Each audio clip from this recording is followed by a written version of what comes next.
and gentlemen, how you doing tonight? Welcome to the Mayhem Show, episode number 14 with Mark May. Lewis Perry will not be on tonight. He is out. So it's just going to be me in the studio tonight interviewing one of my good friends and then the legendary artist himself, Chad Hardin. I cannot wait. It is going to be absolutely incredible to talk to this guy. It's been a while. It's been about 3 weeks since we talked, which is about the longest it's been in about a year. So it'll be really cool to catch up with him, see what he's got going on right now, see what he's got going on for future projects, and let's see where we can catch him this year at shows and stuff like that. Guys, I got to tell you, I'm excited. If you guys didn't know out there, I wouldn't have the head start and push that I had for Hellbringers to be able to get these books out if it wasn't for Mr. Chad Hardin. I love the guy.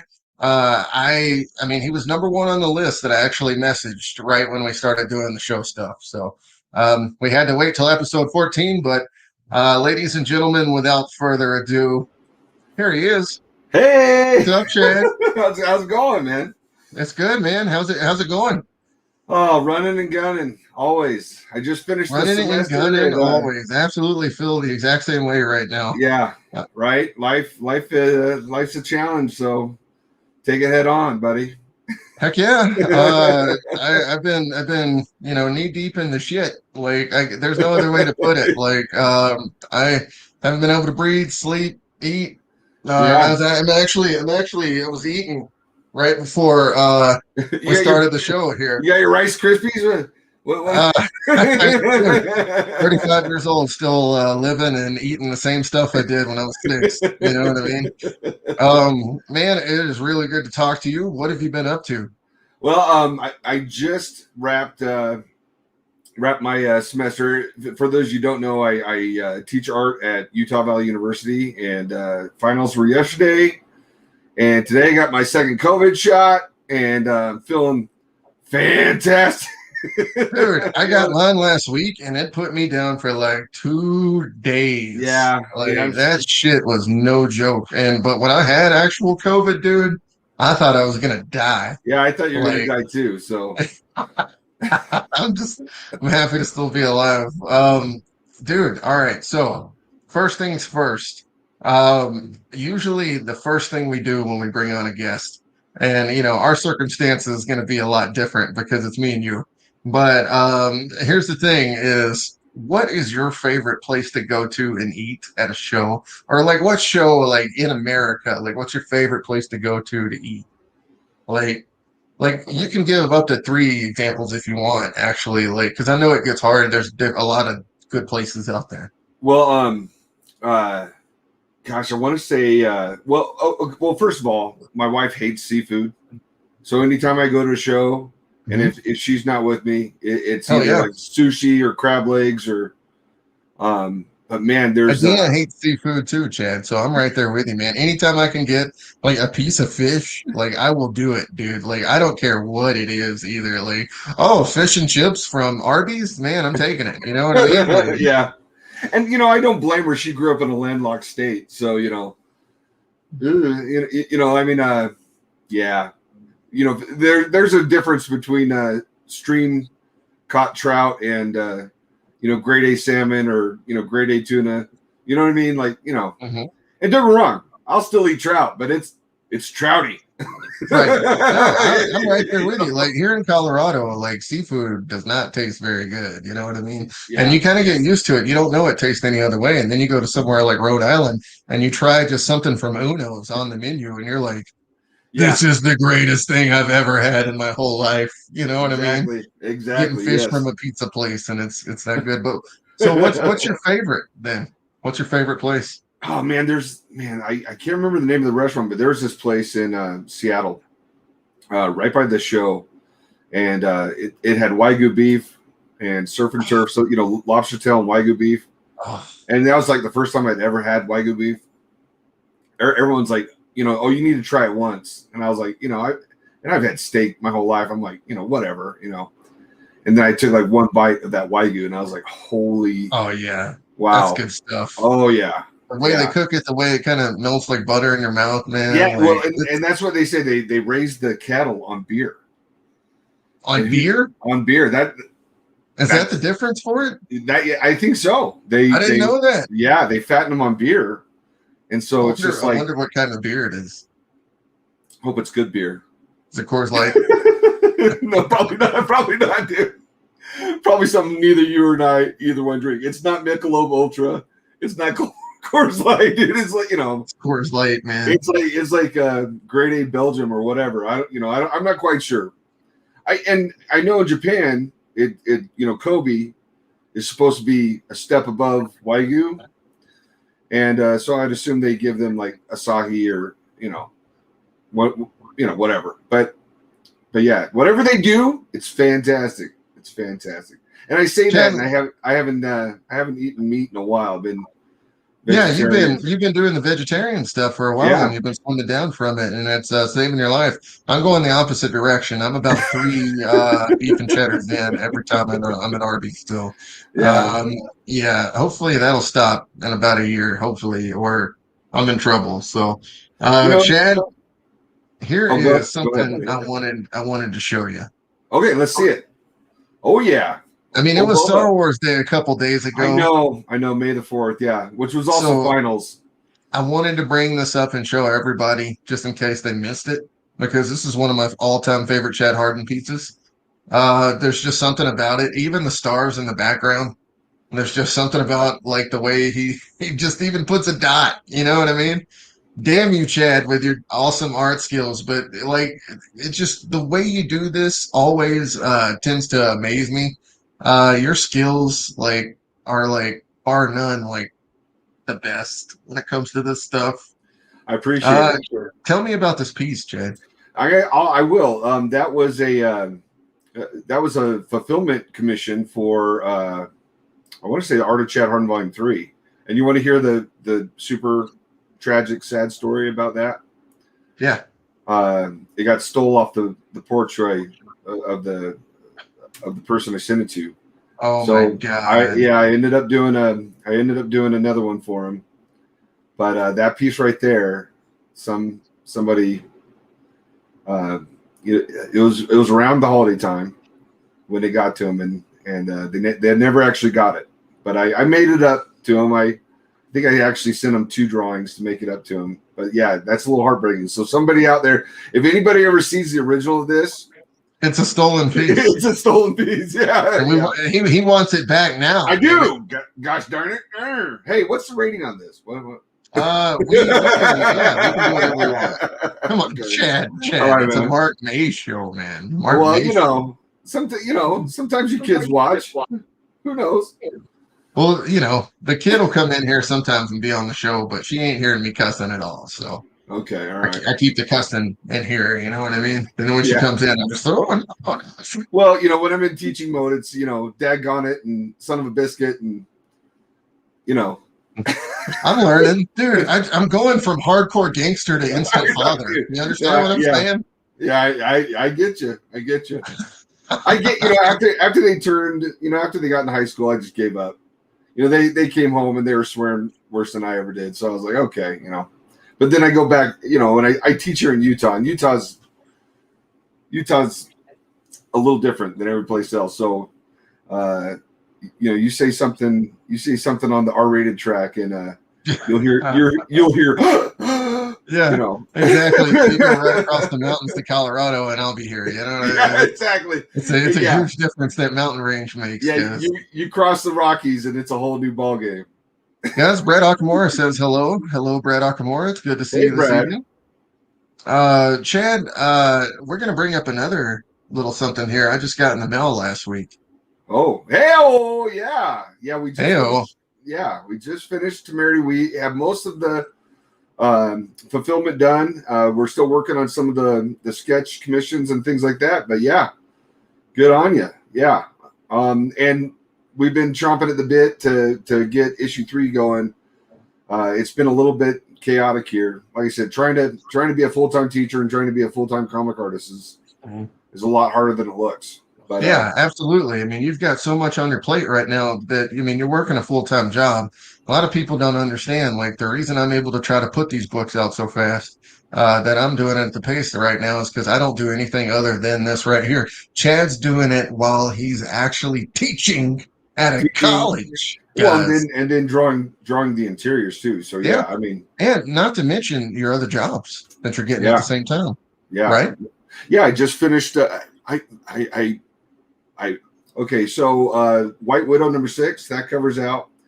I don't know what I can say, but there's going to be more Chad Hardin covers coming through the White Widow team. Yeah, and I got a whole bunch of stuff. I don't know what I can say though.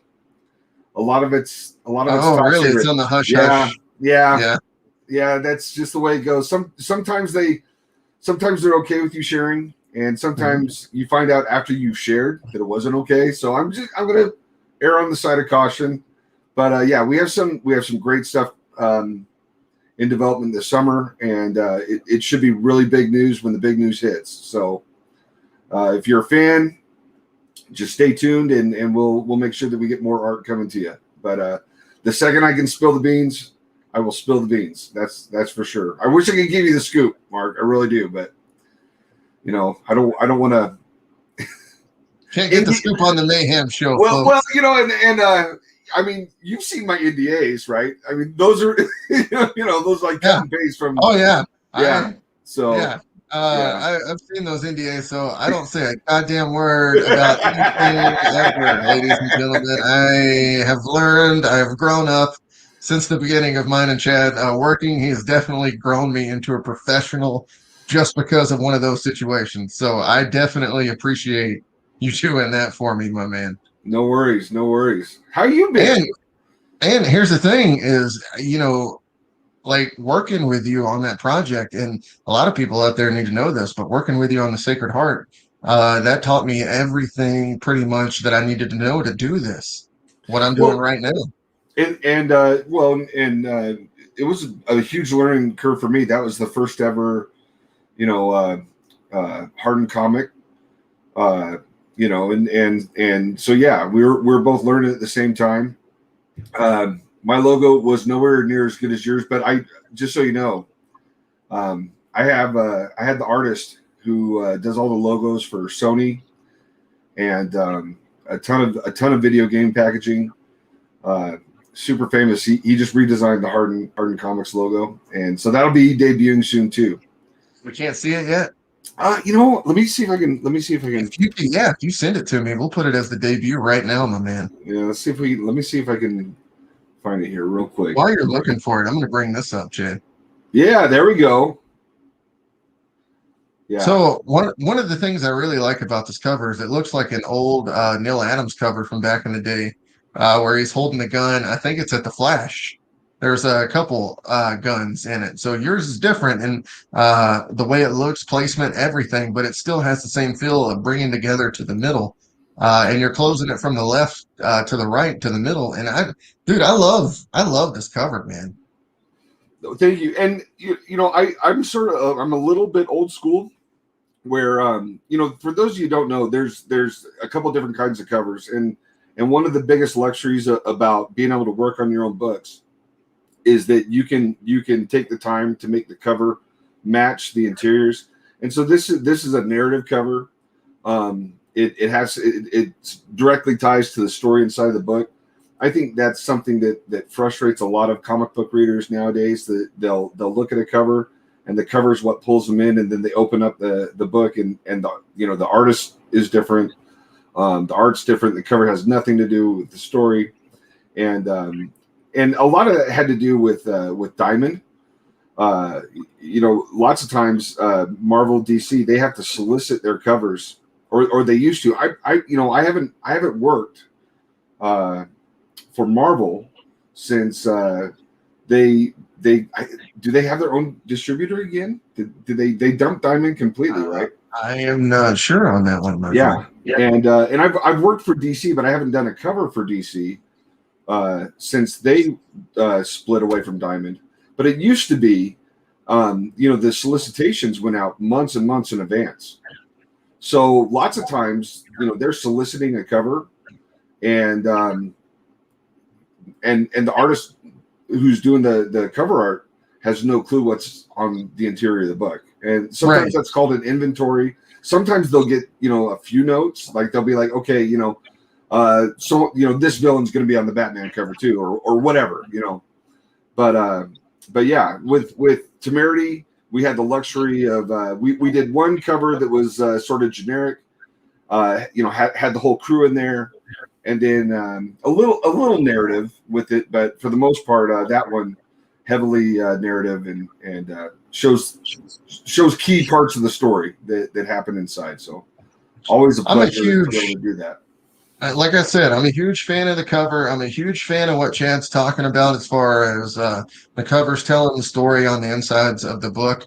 That's it's kind of a skill all in itself to make a cover tell a story that's 20 pages on the inside of the book, and you're doing it here. And a lot of people this is where it's at as far as covers go, guys.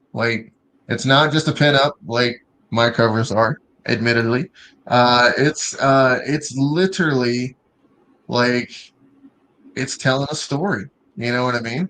And I love story covers. You can ask about the Ian Chase Nichols cover that I had on the Hellpug cover. I told it that it told a story. This is another one of those covers that's doing the same thing. This is what separates these guys, as cover artists, in my opinion, is doing it this old school way. And I love that cover, Chad. Well, thank you. I love it too, and I love working with Gemma. Temerity is a lot of fun. I love. This is my favorite thing about comics. When I was a kid, one of the things that got me into comics, we'd go to the comic store, load up on comics, come home, and then my friends and I, we'd make our own comics. We used to draw our own X-Men stories or New Mutant stories. And then we draw the comics and we just on normal paper and fold them in half and then staple them down the middle. Really like hand-drawn primitive ash cans, so to speak. But, and when I make comics with my friends like Gemma, like you, it brings me right back to that, 12-year-old hanging out with the buds and, making our own books. It has that vibe. And that's one of the things I love about this industry. There's so many great people to work with, and it always sort of feels that way. It always feels like you're getting paid to play. So, yeah. I think my favorite thing so far about the comic industry is something that I just learned in the past year. What's that? That's exactly what you're talking about right now. Yeah. So, for those first 5 years, for those that didn't know, I was struggling out there. I had no idea what I was doing. I was just trying to get any job I could possibly get, just working to get anything. You know what I mean? Well, I remember the first time we met at what was it? It was Rocky Mountain Con, right? I think so. Yeah. Yeah, with Tim. It was Tim's show, and you came up to me. You're like, "Hey, man, this is what I want to do," and I think that was like sort of like a bad moment in my life. And I was just like, do you remember? I remember completely. You're like, you don't want to do this shit, Mark. Don't do this shit. What's wrong with you? Get in fucking mind. You don't want to do this. Yeah. Well, I wish I would have listened to you back then. Jesus. I tried to warn you, man. Yeah, you did. So I got the logo. You want to see if I can? Send it over through Messenger. Oh, poo. Okay, hold on. Let me see. Hold on. I'll have to do a little bit of work before I can send in Messenger. But let me. Okay. Let's see. I got it open on my screen. You're all good. We got as much time as you want to have on here. Yeah. Well, let's keep talking while I send you this JPEG then. Absolutely. One of the things that we usually talk about on the show when Lewis is here is Lewis likes to know how you got your start in the industry.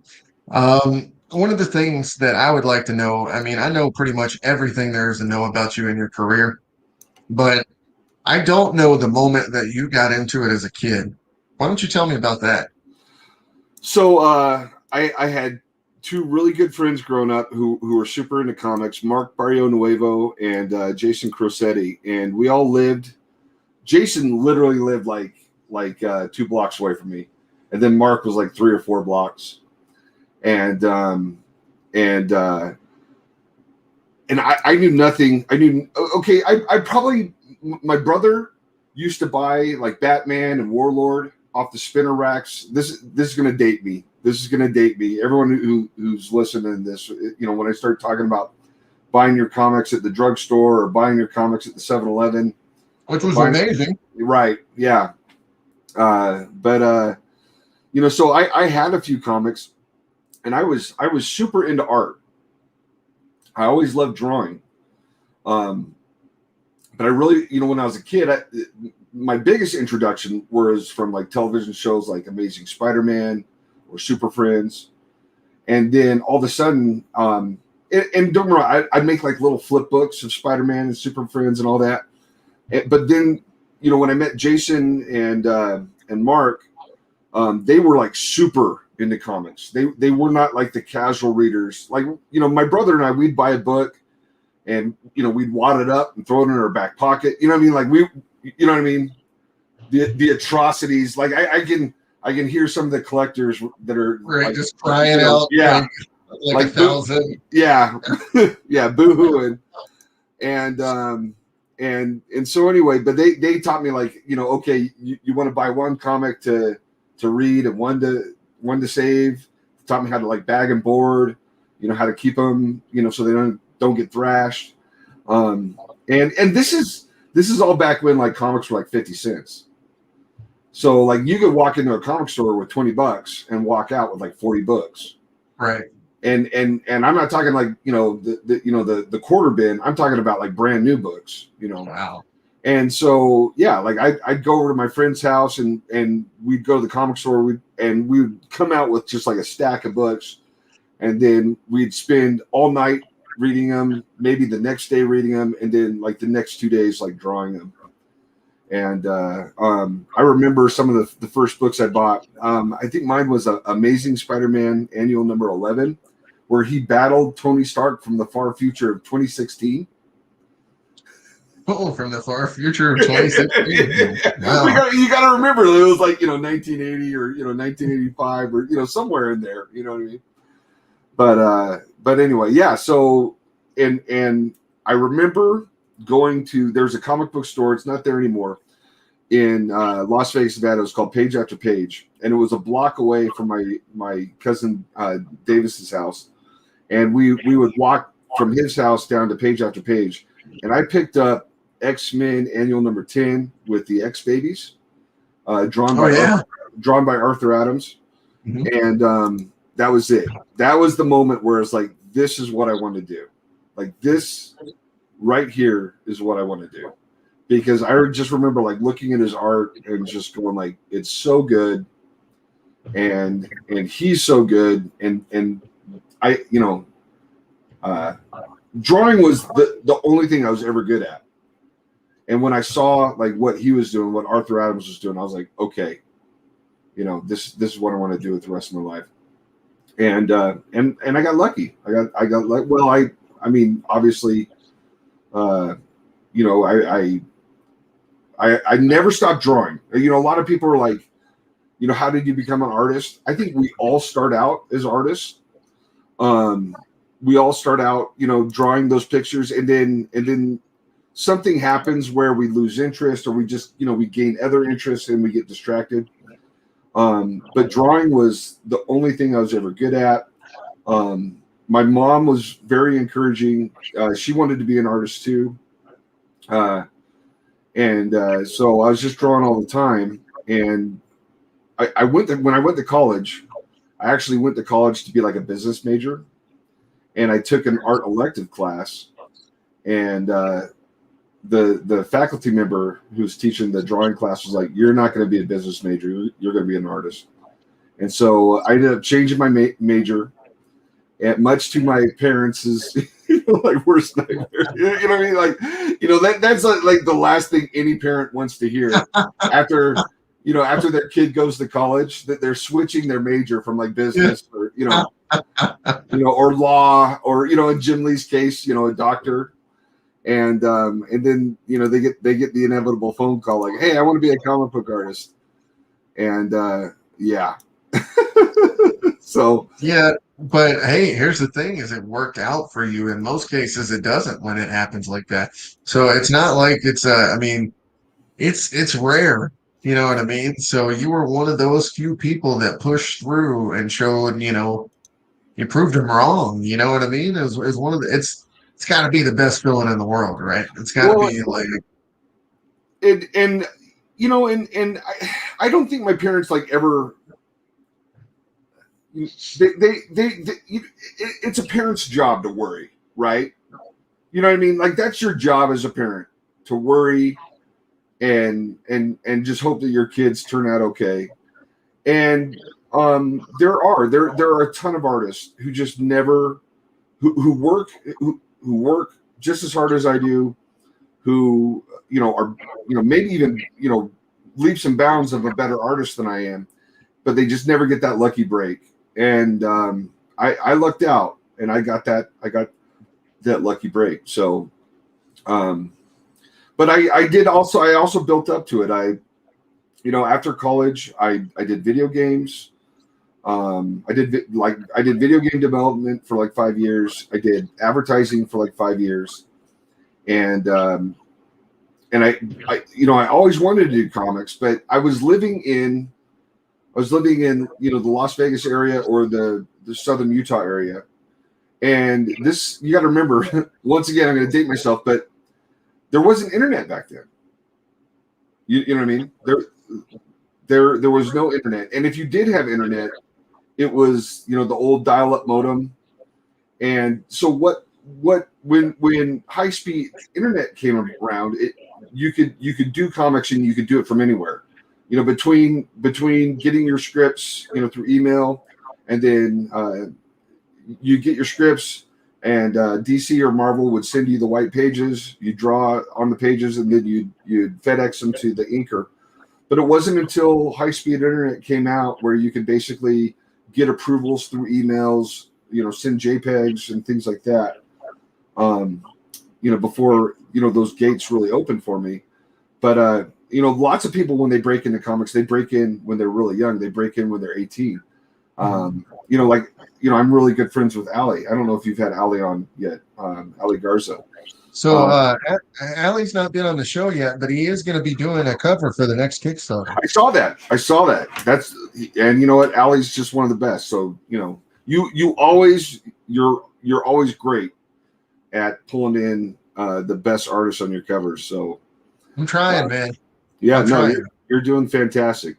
So I got this JPEG. I'm gonna click on her chat, and I'm gonna see if I can attach it now. Here we go. Boom.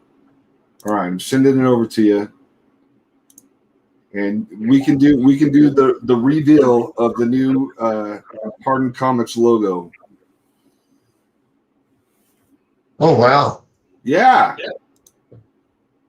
And now this is just the vector.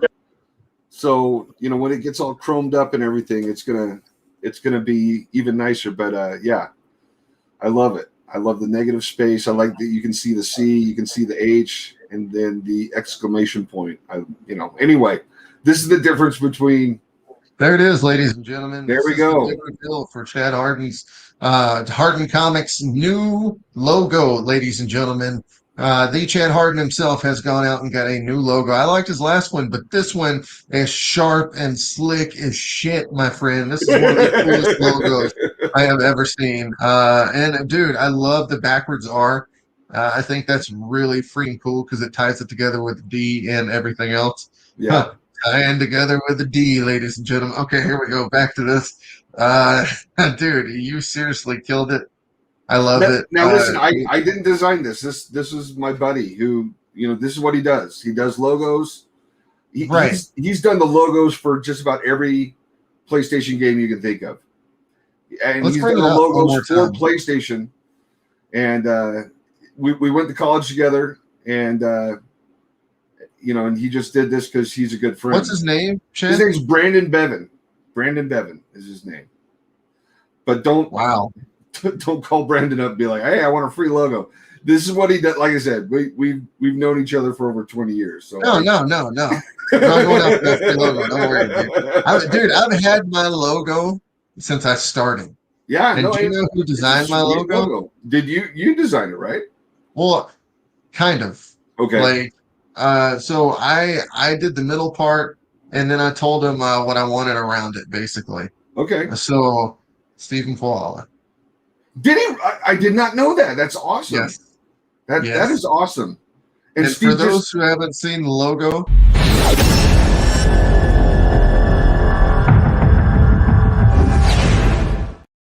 that's the logo, ladies and gentlemen. I love it, dude. I love it. And hey, see, that's the other little things I've been picking up on is little stuff like that, how to make the little things just a little bit better. Yep. You know what I mean? Put the spit and polish on it. Yeah. Like Yeah. like this right here, ladies and gentlemen. Dude, I am excited for this, and I'm excited for you. I'm So excited to see what else you're going to come out with on the Hardin logo, honestly, or for Hardin Comics. Like, you tell me. I mean, do you have anything cool coming well for it? the only thing I can talk about right now is Temerity. And if you open your cover to Temerity issue 2, that logo is in there. So we didn't put it on the cover because we're waiting for Gemma to get her logo done too. But soon it'll be Hardin Comics and Jimmy Young Studios on there too. So yeah. Also, I owe you a couple covers. So Yeah, whenever you need those, let me know. Because if I'm absolutely. retired and up in the mountains, I ain't doing it. I ain't Hey man, remember our deal. If doing you it. retire, you got to bring me with you. Here's Russ. He says badass Hey, logo. hey Russ. And he also says sexy bitches. That's right. Ooh, And get he to also work. said he got his Temerity books today, which are so awesome. Awesome. Thank you, Russ. I appreciate you. Russ is the man, ladies and Russ gentlemen. is the man. There's no other way to put it. Like, he helped us so much with Sacred Heart. He's helped me so much since. He helped me so much before. Not for Russ, I don't think Hellbringers would even exist, ladies and gentlemen. That's right. Yeah, Russ is the power broker behind the scenes. Can we actually show your cover for let's see. Let's show this right here. I want to show, let's see.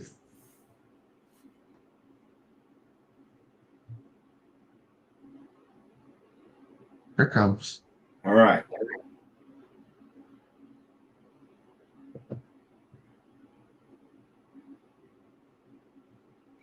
So I want to show this first. Yes. Let's go in order. This is Chad's line work for Hellbringers: The Sacred Heart, which might be one of the most legendary covers of all time. It's definitely, and I'm not trying to be biased here, guys. Like Chad knows, I look outside the box. I am not biased at all. But as far as indie covers go, this might be one of the greatest ones of all time for any publisher. You know what I mean? If you would have done this for any publisher, I'm just saying, dude. Like, I would have loved it no matter what. You know what I mean? Whoever the character would have been. Like, you could put Batgirl in there right now, and it would still be the best cover ever. Like, it's an amazing job. Well, Let's see. Mark Checker Messenger will do. He says LOL as well. Um, Chad, go ahead. Talk about this one. you know, well, this was the first. This was the first cover to Chad Hart or Hardin Comics. So I mean, I had to pull out all the stops, and and obviously inspired by Frank Frazetta. You know, anytime I don't know if I can't be alone in this, but anytime I think about anything fantasy, your mind, my mind goes to Frank. I mean, I grew up on his art. His art was everywhere for me growing up on the Conan novels. Oh gosh, and just I don't know. Do you remember those old calendars, Mark? Did you ever? Absolutely. Yeah, I still have them. I still have them. There's not a single, never touched a single date on any of the calendars. Just had it up to see his art. Yes. Now this Did is you see this, Chad? this is Sarah's, right? Sarah Frazetta did a cover. Yes, look at Homage and you. the great Frank Frazetta for Hellbug and Velocicock. Yeah, wow. Which just ended last week or earlier this week, guys, on Cinco de Mayo. 2 days ago, actually. Right. Holy God. Congratulations It's just all on running that. together. Yeah, that's amazing. Obviously, a chip off the old block, right? Or grand block, right? I mean, she did great. Sanju colored that thing like a champ. Yeah. Like, he's such an incredible artist. Absolutely. You're gonna love this one, Chad. And I hate to show you one more, but this is the first time I've got to talk to you since I've been able to get all these. But did you see Joseph? Joe's. Yes. He did that watercolor, dude. No, Joe. I bought myself a Joe. I treated myself to a Joe Rubenstein original. He's amazing. He's incredible. I would do more covers with him if I could. Like he's great. Yeah. And then I just want to show you one more. Yeah, there's Steve's. Yes. So There's Steve. It's funny. I saw this, but I didn't realize that this was for Hellbug and Velocicock. Mm-hmm. Because Steve and I chat back and forth, and he'll send me a text every now and then, and so I saw it, I was like, man, that's awesome, dude, great. I'm so happy to see you get out there again, and tell me about those characters though. I mean, because obviously it's not Hellpug and Velocicock. Are these like the Chewbacca to the Han Solo, or are these the villains? Or like what's going on? These are the villains of Hellpug and Velocicock. They are the Stone Metal Mercenaries, which you will find in set 1 of the Hellbringers cards, ladies and gentlemen. Ed Smith, who did the interiors for the book, actually did the first Rhinoceros Rex card, which is the front character. And what's crazy is Stephen Huala did the Elefante Titus card in the back. Nice. So that's the tie-in to everything. So it's a callback. It's a callback. Yes, it's a callback. There we go. Dude, and I don't know if you know this, guys, you're gonna find it out soon. I am the king of callbacks, I feel like right now. Like every like one of these is a callback almost. No school like the old school. I love this card too. Yes. I love it too. I love it so much. I appreciate it. Now you gotta tell me what was the inspiration for a Hellpug? Now, you have a pug, right? Absolutely. Yeah. So I do have a pug, and he is the inspiration. I will actually find just a quick picture to show you of him real quick. That way you guys can see the inspiration for Hellpug. Maybe. I might. While I'm doing that, though, Chad, what's your very next show that you're going to go to? I haven't heard anything about Vegas opening back up yet, but I know when it does, that'll be on your list. So what you got? What you got going on? I think right now I have conflicting dates. I think the Wasatch Comic Con and MegaCon are going to be on the same day. Oh, really? And I wanted to go to both, but I got to I got to help my friends in Wasatch. I gotta make sure I'm there for them. The Nerd Store in Salt Lake, West Valley, Salt Lake area. They throw the Wasatch Con. They are true comic book people. And don't get me wrong, I have a great time every time I go to any comic book convention. But this is one of those shows that is a real comic book show. They like Heroes, North Carolina. Exactly. Everyone who's there is somebody who is a comic book person. You're not gonna get just some of the other shenanigans that happen at the other shows. So and they're great people. They've helped me out immensely. Whenever I need my books, CGC, they're like the only players in town. They like I said, and they're just growing. They're growing exponentially. I think they had Kevin Eastman out last time. Oh, wow. Yeah. So yeah, they're serious. They're dead serious about bringing out like the big names. And don't get me wrong, there's also the Fan X in Salt Lake, but yeah. That is such we've done. That's actually where we met. Was Fan X Salt Lake. That was where we had met, I believe, because we No, had actually. No. Maybe it was Rocky Mountain it was Con, and then Rocky. we saw each other at Yeah. Fan X afterwards. Dude, I'm gonna tell everybody the story right now because I want it to be on video.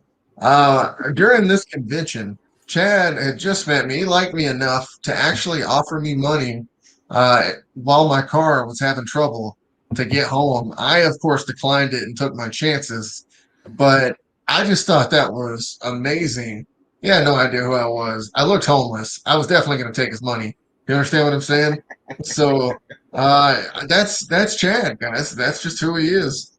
Check this out, ladies and gentlemen. This is Luke Skywalker, the Help Hug. Oh, he's so cute. Dude, he's ridiculously cute and like bites my fingers every day, like interacts with you like he knows what you're saying, stuff like that. He's great, but he was the inspiration for Help Hug and Velocicock. I was inspired so much that I actually took a step back in Kickstarter funds because Dawn of the Devil had brought in 10,000. Help Hug only brought in 4,500, but I had to fight for it, Chad. You know what I mean? Like Yeah. on here every day, just talking live, man. There were days that I didn't eat like for like 4 straight days. You know what I mean? Yeah. And But my stomach was just. you Go ahead. still did 900%, man. That's fantastic. So, don't downplay it. And sometimes these passion projects, that's why you do the big project, so you can do the passion project. And Right. but I think you've done a really good job of getting your stuff out there. I've gotten, every time I back your Kickstarters, they always show up. Matter of fact, I got my shark. Hold on one second. Hold on.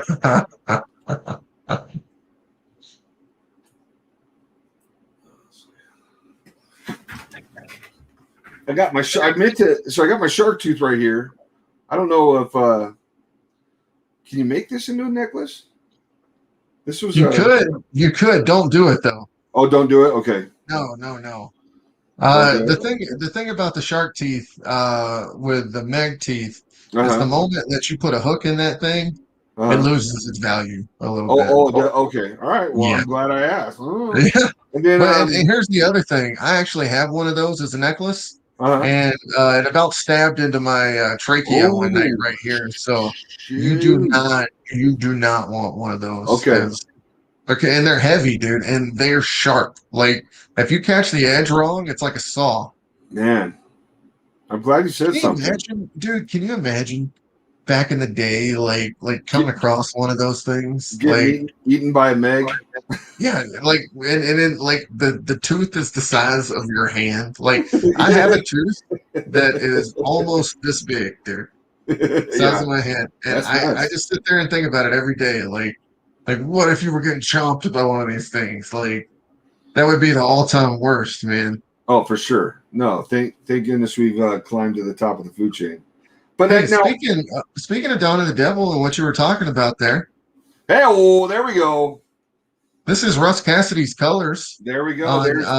And guys, this is one of my all-time favorite Hellbringers covers. You can ask anybody. This is in my top 5 all time. Like seriously, Chad. I don't know what to tell you, man. Like you know how much I love the pose. You know how much I love the way you drew it. Like he might be the best version of Lucifer that we have to date.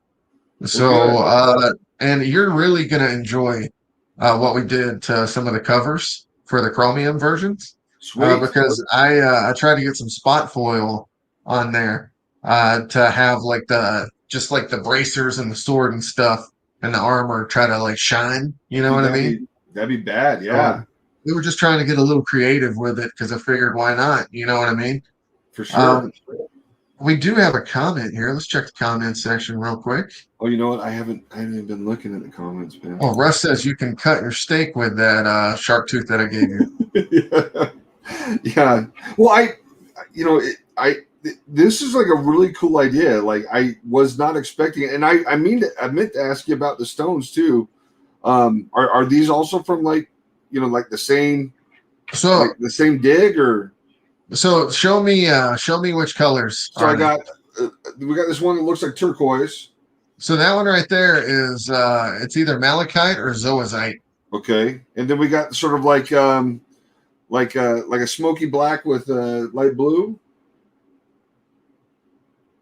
and then we got So the that one right there was zoisite that you just okay held up, and then the one before that's malachite. okay, and then this one is like a dark, almost like a purple blue. That's lapis lazuli, my friend. All right, look at you, man, amateur geologist right here. I don't even know if you could. I mean, that's if I ever get out of comics, if there's ever a day that I just can't take it anymore, and I'm just like, fuck, I can't fucking take it anymore. Then, yeah, yeah, exactly. Then I'm gonna go be a geologist. Hey, I, follow I think just it'd be follow fun. what you're passionate about, and you'll always be happy, right? I got a bunch of fossils and rocks and stuff. They're my favorite. So, Well, it was a cool touch, and just also so you know, now I know the dice because you also sent me the full set of Hellbringers, the card game as well, and there's 4 decks now. You got no, there's not. There's still only 3. well, I got 4. So was one of them like a special? What? You gave me 4 decks. Was one of them? Is one it's got the pretty girl on the thing? Yes. Okay, so if you open that up, there was Uh-huh. only 10 of those made in the world. Oh Okay. wow!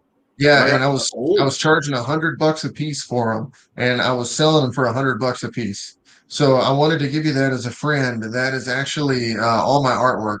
If you open the set. If you haven't opened it yet, please open it. All right, hold on. Let me see if I can find it here real quick. Okay. Hold on, what's it? Russ Cassidy, yes, they are the foil set for these. And for the ones that he got for the game, it was the paper set. But he did get his own foil set for set 2. Because he did one of the cards. He did one of the best cards of all time. Zenobia. Del Guzman says, "What is up, fellas? What is up, Del Guzman? I hope you're doing good, brother." I Chad, just Chad cleaned. Del Guzman says hi. Hey, Dale, what's up, buddy? I just cleaned my office, Mark, and oh wait, hold on. I'm gonna go back. I think I see him. Hold Okay, on. you're all good. Take your time. Take your time. Trust me, guys, you're gonna want to see some of these cards. They are, in my opinion, this is probably one of the coolest things I've ever made. Not just for the game, but this art set that I gave him. Okay, so I opened one of them. Open the black. Oh, that's the Sanju Demo Gargano card, folks. That is the main bad guy in Hellbringers. Okay, and then I got Oh yeah. So these cards, these extra cards right here, Chad. uh-huh. These are cards that you could have only got if you backed the original Oh, Kickstarter. nice. So yeah, I give you the extras. There's plasma. Yeah. And then I got, let's see what else I got here. So that black set of cards. Uh-huh. Oh, there's Isaac Bells. Open those for me real quick. This one right here? And I think it's a different one. Let me see. The one with the pretty girl on it, if you got that. This one? Oh, no, not that one. All right. Well, Mark, I opened, like I said, I opened the one that I got these out of, and I don't know what I did with them. Okay, no but worries. I got the other, and then I got this is the original. Dude, yeah. Do you know what that is? You remember that? All right, so guys, let me tell you about this box right here. Those boxes don't look like that anymore. Chad actually has like 1 of 30, so it's like the super limited version of the cards. Well, see, and I actually have like 2 or 3 of these because I bought these from you at shows. At Vegas, right? Yeah. And here's the thing: is Vegas was the first show that I think we debuted them at, and they sold out at Vegas. And here's the other cool thing about those cards: those decks at Vegas they're the only decks that look like that. Okay. That was the only one. There's my Jengar. These turned out really nice too. Actually, Chad, since you're showing that right now, let's bring that up. let's bring that cover up. I actually have it in the stock ready to go here. So boom. Oh, there we go. Boom. Yes. Guys, Russ Cassidy again on colors, just leveling up like a crazed MFer. Like, here's the thing: is the crazy thing about Russ is he's only been doing this for 2 years, and every time he does a cover, he gets better. Yeah. From that first cover that we shown to this one to everyone that we've seen since, he's gotten better, man. Like it's impressive. Yeah, absolutely. He's got Russ But is going to rule the world soon. So tell me about your composition here, Chad. This is incredible, dude. you know, And remember what I said when you showed it to me? I remember you being very happy. I just wanted some, I love dinosaurs. Oh, you got it up, so I don't have to show it. But yeah, you're all good.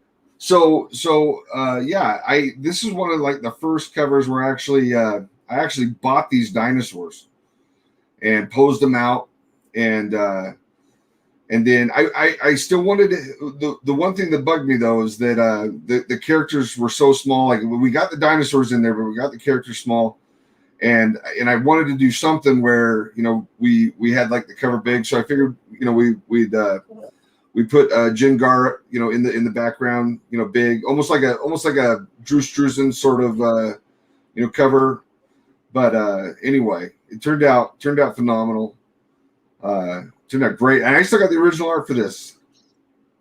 So, dude, listen. I'm just saying, I would like buy that in a heartbeat if I had the money. Like, I would. When Elon Musk, gives you a couple mil for Mark May Studios, you come spend it on my portfolio. Only a couple million, huh? You think that's all I'm getting? Hey, let me tell you something. First person offered me $2 million, you're never gonna see me again. 10 million. Dude, let me ask I'm not like Todd McFarlane. I'm not like Todd McFarlane, where it's like I keep going. I got a couple million. Where would you want to go, Chad? Where would you go if you had $10 million? Some place with beaches and fruity drinks. I'm not picky. The Mexican Riviera, there you go, Cancun. That sounds nice, man. That sounds amazing. It is amazing. You ever been? I have only been to Cancun once. Yeah. I've never gotten to go to the interior parts of Mexico and see the pyramids and stuff like that, like you did, which I thought was pretty cool. Yeah. I want to do something like that. I want to see like Mayan and Aztec ruins, because you know how big of a history buff I am. Dude, you will trip out. It's amazing. It's amazing. It's amazing what people do without television. Because all those temples were built by a civilization that they estimated had 30 to 40,000. They said maybe at the apex, 60,000 people. Can you imagine? And so that's a town the size of Cedar City, Utah, which is where I used to live. Nobody in Cedars made anything that impressive ever, and nor will they. But man, I mean, it's absolutely amazing. And Mark, when you climb up to the top, so you can still climb to the absolute top of the Temple of the Sun. I don't, they might shut it down. They don't let you climb all the way to the top of the Temple of the Moon. You can only get to like the second tier, but they let you climb to the absolute tippy top. And if you look from the top, there's 4 roads that just go in a completely straight line from the pyramid. So and I think I want to say the people there, they were the people that founded Mexico. Like that civilization, that is where the people of Mexico, that civilization, that's where Mexico started right there. And I want to say it's Teotihuacan now. And if I'm screwing this up, my apologies. But I think that was the story I was told when I was there. But it was absolutely amazing what they were able to accomplish, the artistry, and just dude, it's still there. And you know what? It's probably going to still be there in another 10,000 years. You know what I mean? Like it's amazing what they did. Absolutely amazing. Beautiful too. It's crazy when you think about it. Like, if you do just turn off the TV, you see how much you can get done. Like, Yeah. imagine what this generation with the technology and everything that we have actually maybe could get done. Like, if we would just stop with the entertainment like factor. Like, cause like my brain like is like tells me all the time, like, no, don't finish editing that script. No, don't like finish doing that art piece. Go play your video games. Go watch fucking TV or lay on the bed because your back hurts. You know what I mean? Yeah, no, Like I tell my students all the time. I'm like, you're never gonna be a good artist. You're still playing PlayStation 5. yeah, You know what I dude. mean? Yeah. Let me tell you something. The last time I played video games was like 5 months ago. Even though I have a video game in the background right here, this is literally just a show, guys. This is but for the YouTube show. That is but it. but here's the okay. So here's the thing about Mortal Kombat though, and this was the cool thing about our generation. You had to have a quarter to play that game, Mhm. and even if you were really good at it, like what's the longest you've ever played on a quarter on a video game? 20 Uh, minutes, 30 minutes? yeah, and it is not long. You're right. Yeah. This is a And completely different experience. right, they've designed games now to just be psychological black holes where Mhm. people get in and they're like locked in and they can't. Skyrim did it to me, dude. Yeah. So this is going to sound crazy, Chad, but I actually got into painting back in 2009, and I was really like getting into it hardcore. And dude, I'm telling you, I could have progressed as an artist way faster. Before 2015 is when I officially started on the con scene and started illustrating too, which is a completely different medium altogether than uh, painting. You know Oh what I yeah. mean? Oh yeah. So, but during that process, in between that process, Skyrim happened. You know what I mean? Yeah. And dude, it fucked my life up. Well, Like and I didn't go out with the girls anymore. I didn't go out with my friends. Like I just sat there. I would get off work and I'd put on my like little like buffalo jacket, like hoodie thing, and I'd be like, "It's time to fucking slay some dragons, bitches." no, and I think and when I worked in development, when I did video game development, I was sort of the same way because when you're working in games, you have to sort of be immersed in gaming culture, and there were nights where like we would have the advertising. Well, there were nights where we were playtesting our own video games, and then there was other nights where it's like, okay, we want to research and develop, this aspect, and so I had to go home and I'd be like, sorry, hon, this is actual work. And she's like, right, yeah. I'm like, no, really, it's actual work. Like I need to play this and come to work tomorrow and know this. And so my big games were Battlefield and Fallout. And Fallout's the Oh, yeah. Fallout's the sci-fi version of It's the Skyrim. sci-fi gun version of Skyrim, and dude, that one fucked me up too. Yeah. Oh yeah. Like it's insane. Like those games like that, those RPG games that have a system to make you want to level up so you get better, so you can do the cool shit. Yeah. And you can play them forever because the combos, like each decision you make determines your path. Mhm. I've probably played Fallout New Vegas like 50 times. Jesus. And had like a different experience. But like I said, once I made the move from games to comics, like that all just Mhm. It just goes right out the door. yeah, you just don't have time for it. You don't have time for it. No, you don't. Let me tell you a game I used to put 100 hours into, and that was Total War on the PC.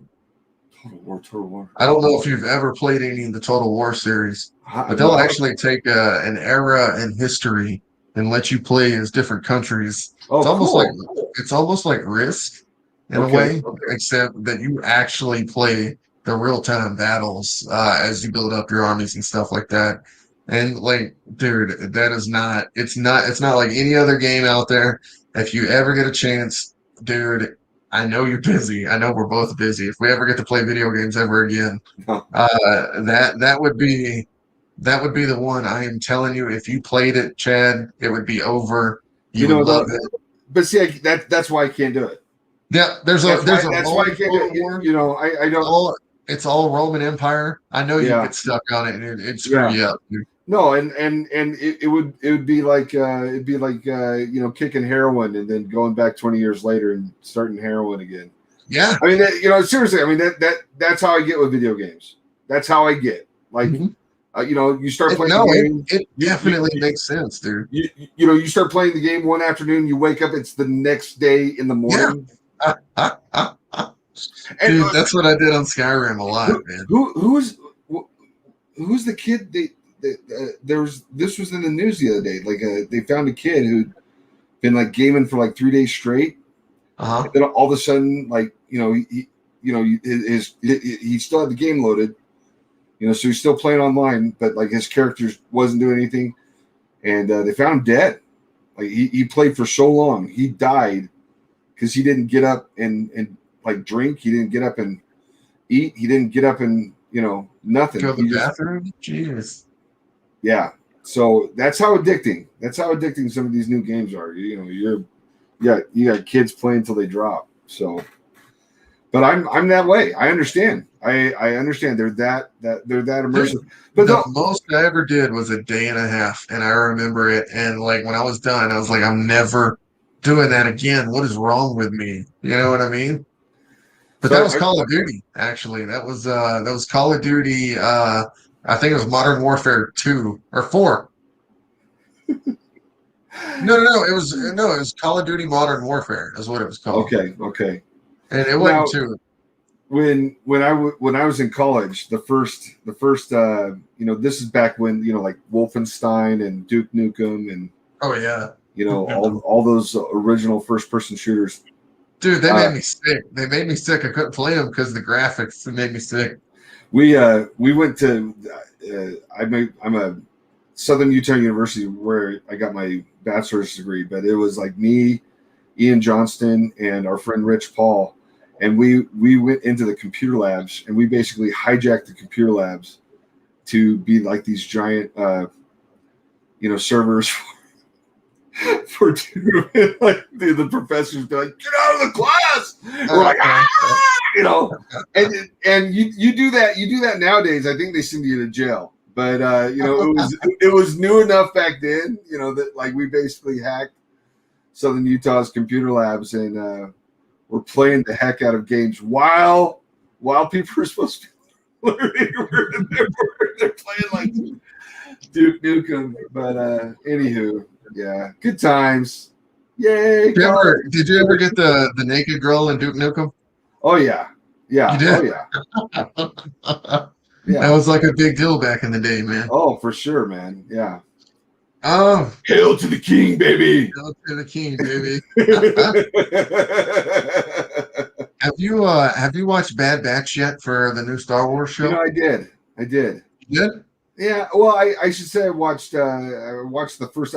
Did they have anything past episode 1? I watched the first episode. I got the first episode in too. I just got it. Watched it. Dude, I like it, man. It looks like it's going to be a continuation of the Clone Wars all the way through, and they'll just give us the backstory, which is totally cool with me because I love the Clone Wars series, man. So hoping this one's going to be good, and it just doesn't like kill like what the Clone Wars series meant to Star Wars. Yeah. And I just so I've seen that. Are you watching Invincible, dude? Invincible is the bomb. I've got the first episode in. I haven't had a chance to get the second or third episode in. Man, you gotta binge that. I think it's all season 1's up now. I think the last episode was the season finale. And you know, I've been reading Invincible. My Ryan Otley, who's also in Utah, he's up in Layton. So another Utah comic artist. Honestly, Ryan's probably he's probably one of the best people out there, period. And just everyone should be reading everything he does. But he's one of these Yeah, guys. he was on Spider-Man. He was on Invincible. Yes, and I mean, he's been the man. He's been out there. I even messaged him to see if he'd do a cover. No response yet. It's been months, but I'm not sure if I'll ever hear from him. But he is he's on the top of the world, dude. He's notoriously shy. Like he is one of the most private people. Like he just wants to draw and be left alone. But if you go over to he's incredible. His art's incredible, and absolutely. He's got a style like nobody else. Yeah. No, he's just one of the best in the industry. But if you go to his studio, he has so many invincible comps. He's just like, here you go, Chad. Here you go. Matter of fact, I even got here. Let me see. Let's swing. Sweet. There's my invincible bobblehead right there at the top of the shelf. Can you see him? Oh. He's right next to Bernie the Beaver and my Stanley Funkos. So anyway, but yeah, so just go pay Ryan a visit in the studio. Oh, now I'm messing my webcam. Do you have that sweet CGC book I gave you for Christmas around? Yes. No, look. Hold on. Oh. Right there, Akira number 1, right next to Death of Gwen Stacy. Can you see it? Right by my spray booth? Yeah. Dude, the value on that book has risen like crazy. Really? Yeah, but I don't know if you've seen, all the books have gone up like crazy though, like almost all of them. You know, I don't know what's going on with that. I think what it is people are stuck at home. They can't do they can't do the cons, they can't do the commissions as much. You still have like your online stuff, but for the most part. And so I think a lot of that energy is going, like right now, CGC's announcement that they're opening up another location to deal with volume. Yeah. They're basically getting so many books coming in, and like, and I hear this stuff and I don't ever question where I hear it from. So I might be full of shit, but no, that's what I heard. That's what I heard. Yeah. I think you're right. And here's the thing is, I mean, I've seen their emails, so I know how busy they are, and I've got an order in with them right now, so I know how busy they are for sure. You know what I mean? I sent that order in December, my friend, and it is May the 7th. You understand what I'm saying? Yeah. Well, and that was, I mean, they were always busy. Even their time. Most of the times when I send my books to CGC, I trust that they're going to get to me one day, and they always do. Yeah, but, it's never been a problem. Right. They always get it in. We had one problem one time, a huge problem, but they actually took care of it. And that was when I sent in my Hulk 181, and it came back stampless. So came in with a stamp, came out with a stamp, and the best part was it was already graded. So what? Yeah. So now I've got a qualified cursed Wolverine 181 or Hulk 181 first appearance Wolverine that I call cursed. So it carries a curse with it, folks. Oh, that curse is that's a strong curse. Now, did you what was our idea after Hellbringers to break the curse? What was our idea? What's that? What was our idea to break the curse? We're gonna do a book instead of Hellbringers, we're gonna do like Heaven Bringers or something. Oh, Heaven Bringers. Yes. Try and that shit cracks me up, dude. Like I'm not gonna lie to you. Like there are days where I wake up and I'm like, man, I gotta stop doing this shit. Like it is so close to home. Like all this fucked up shit that's going on. You know what I mean? Like an airplane almost crashes over my house. There's a shooting at a grocery store down the street. Like, and then we all get COVID, and I mean, there's been all fucked up shit that has happened since we've been starting Hellbringers. Dude, I had a heart attack. You know what I mean? Yeah. But here's the thing is we're almost done, like with the first story arc. You understand what I'm saying? Like very cool. I've only got one more book to do before I think I can start the next arc of the story. And do the trade paperback. Trade paperback. There you go, buddy. Yeah. Where the real money of the movie's made. Merchandising. That would be nice for sure. Oh, for sure. Not to mention, you, my friend, will be getting a cut of that trade paperback, so that will work out. For sure. God. So, but back to the point. Like, I think I need to take a little maybe break away from it, do a different book or something like that for a little bit, just because it's starting to scare me just a tad on a Really? very personal level, just between me and you. It's starting to scare me just a tad, Are you and seeing? the story continues to write itself, which really freaks me out as well, seeing how I can't write anything else. So, Like, are you seeing shadow people? Is it that bad? You're seeing shadow people? you know, there are flashes sometimes. Dude, now you're freaking me out, dude. All right. Now you're freaking me out. Like I let it go, dude. But like sometimes like there's white flashes in Oh. my eyes, and then there's black ones in like the side view, and I just let it go, dude. So But did you I'm thinking maybe it's like a heart thing, like in my eyes or something. I don't know. At least that's what I tell myself. I'm like, no, I wasn't shit. what Dude, what that demon in the corner jerking off and slapping babies against the wall, that is not happening for real. You understand what I'm saying? you had the wrong mushrooms on your mushroom pizza? Is that what you're telling me? Yes. Yeah, that's definitely, hopefully what I'm telling you. Uh, Speaking of that next book, I have a video that I just put out on YouTube yesterday. It's 8:16 right now, so we're starting to come to the conclusion a little bit of the time that we have together tonight, Chad. Have we already been talking for an hour, dude? It's longer than an hour actually. See, It's crazy. Usually we end at this is 8, what but I it's know like me and when you. we talk. When we talk, Yeah. it's just like Oh, all of a dude, sudden, yeah. all the time. I'm sure your wife has to just be like, "Why the fuck are y'all talking for 4 hours?" And she came in when I jumped on. And I was like, I'm doing the thing. And she's like, oh, who is it? Mark, she was like, I'll see you later. See you tomorrow. She See knows you like we're tomorrow. gonna talk, dude. She Yeah. knows like we're gonna talk for like, for Well, like the an good hour. thing is our conversations, it's not like we're just shooting the shit sometimes. It's almost like we're moving mountains. That's just what it feels like to me. Like, the conversations that we have, like you teach me so much. I feel like I teach you stuff too. You You you know what I you mean? absolutely do. You absolutely teach me. You're a big inspiration.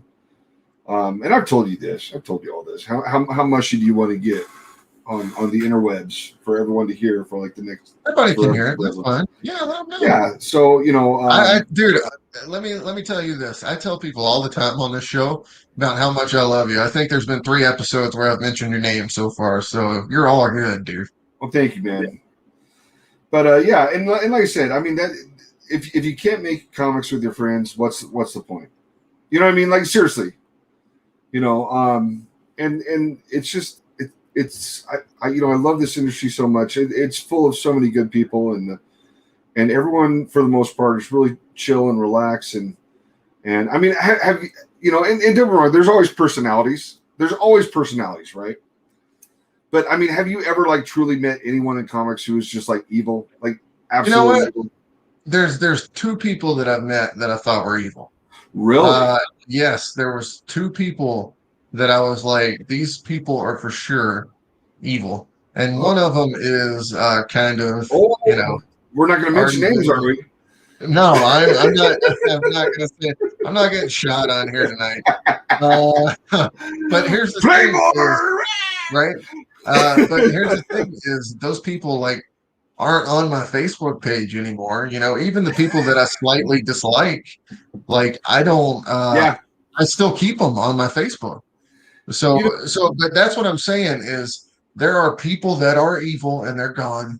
And then there's people that you just like sometimes and they're still here because they're not that bad. You yeah, understand what I'm saying? Like what you're talking about. Like you might not have to like go to dinner with them. You know what I mean? But right. they're definitely like they're not bad people. You know, even if they've rubbed you the wrong way or something like that, they're not bad people. You know what I Well, mean? and that's something I tell. I've said this a few times on different podcasts. Because initially somehow the story always steers towards, oh well, I had this experience with so and so, and he was a jerk, or whatever, Right. And Right. You don't know what he was going through that see, day.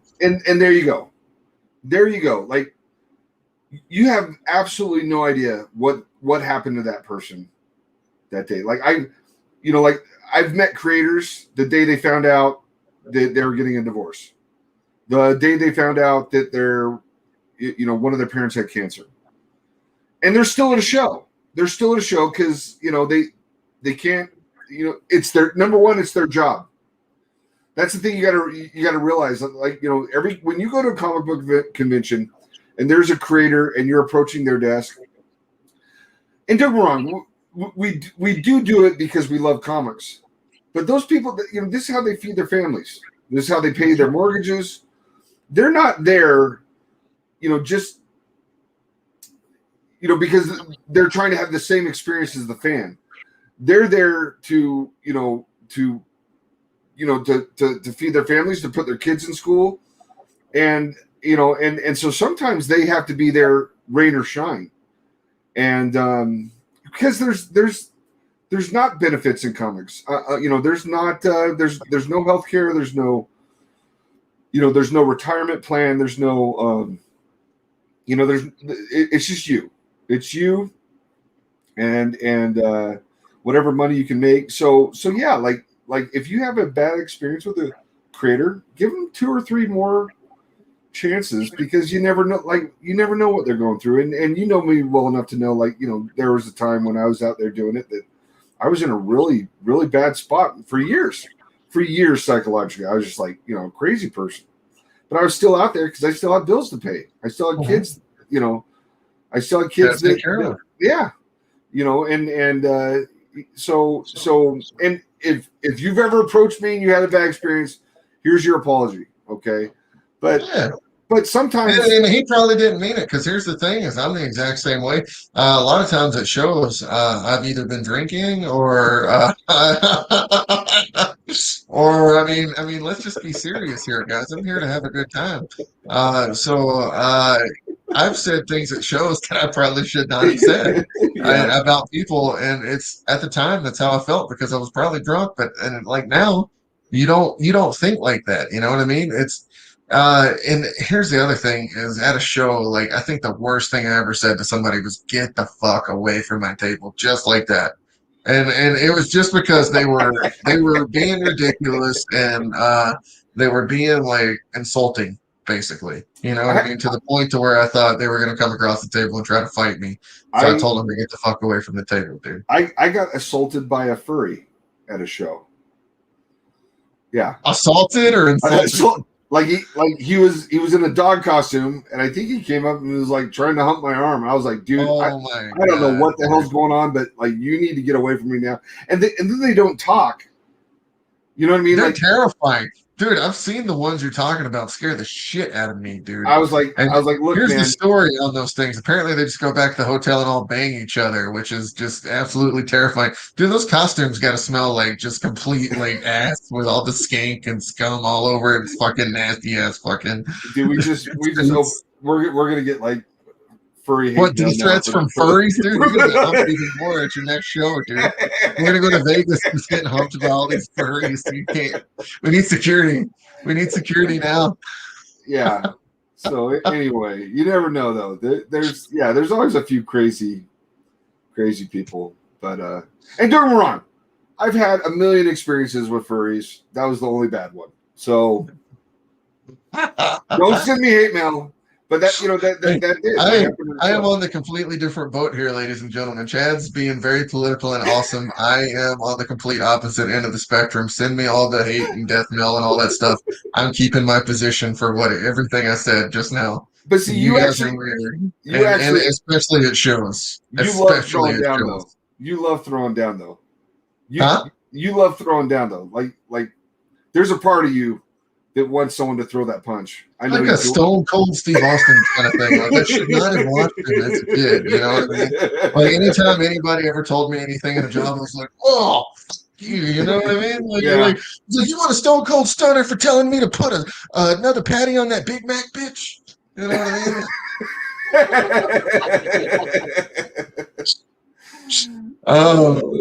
Hopefully all that has gone away though now, because I am 35 years old and I am getting married, so I am going to try to do my best to be the best professional I can possibly be and not try to pick fights. So it does help you. It does help you to you always got to think about your family first. Mhm. You Well, can't just. here's the other thing, Chad. You know me now compared to what you knew me when we first started this a year ago, because it has been a year already. Um, That's amazing. Has it yeah, really? Has yeah. it really been a year? It's a year this month, my friend. Yeah. Holy cow, that's amazing, dude. Yep. That is amazing. Yep. We signed our contract, I believe, May 23rd. We signed the contract on my birthday. That's my birthday. It's your birthday? That's my birthday. Well, happy early birthday, first off, just in case my Hey, phone sucks and one doesn't day show me, closer 'cause to that's what dead. it does. Dude, right? That's what it feels like now, man. Like, it's I just a know. countdown. Yeah, I know. Like when you're Just a a kid. countdown. Like, I I want to put know. one of those tickers on my head that's just like, oh, I got like 20 minutes left before I die. You know? Who is the comedian that says you only get like 20 birthdays?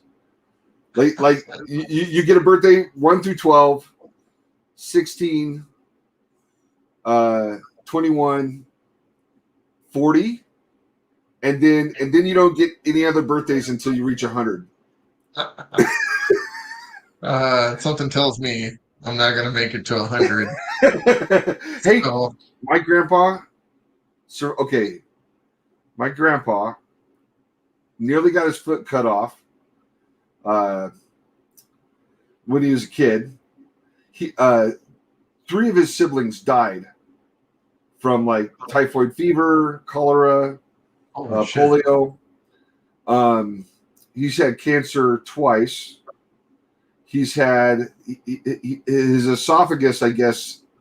No, it's not there anymore. He doesn't have an esophagus anymore. What is it now? Did they put something in place of his esophagus? You know, he's supposed to do a feeding tube, but I think he just sort of throws it. I'm not sure like what the deal is, but I know that he can't eat like normal food anymore. But anyway, he's 95, survived COVID twice. He only had 2/3 of one lung. Survived COVID twice. Jesus. Just tough as nails, man. 95, right? Still kicking. His number one question. Oh, he broke his pelvis. That's how he got COVID. He broke his pelvis, and they sent him to the hospital, and then he got COVID. And he got it in the hospital? Yeah. Wow. Yeah. Dude, That's the hospitals were. If I ever get in the hospital, my number one goal is to get the fuck out of the hospital. You know, Right. you know what I'm saying? You know, I think, you know, anyway, but we got him home, and he is just like, he's ready to go. He wants to know when he's bought a brand new truck. Overnight. Yeah, dude. Yeah, I remember you telling me that. I was a little mad at you. Dude, I was like, what did the doctor say, Mark? I don't know. I just left. What are you doing, dude? Like, what are you doing? Okay. Well, okay. So I didn't leave. They kept me the next day, and then they had me run on like a treadmill and do a bunch of tests and stuff like that, and then I had to leave that afternoon. But I did ended up staying for, I think it was like 36 hours. And then they gave me the COVID test for the first time, and they had some kind of like backpack thing they were wearing. And this chick looked like the shredder. Like, it was crazy, man. But luckily, I'm never going to have to worry about that again, hopefully. I know, right? I mean, dude, you got to think about the amount of stress and pressure we were under back then. Oh, yeah. You know what I mean? Yeah, it was nuts, dude.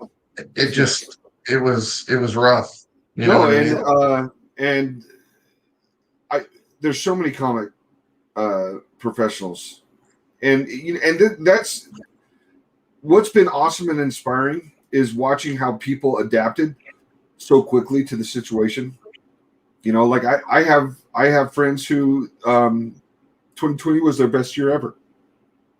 They broke all their records. You know what I mean? But then there's other people who, well, I mean, conventions was a huge part of my income, huge.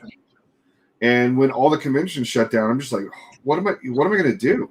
You know, like, you know, there goes 2/3 of my income. You know, and don't get me wrong, but yeah, just the stress. I mean, it's like I said, you know, there are things to be said about jobs where, you know, you have Aflac or whatever, or, you know, you lose your job and you go get unemployment.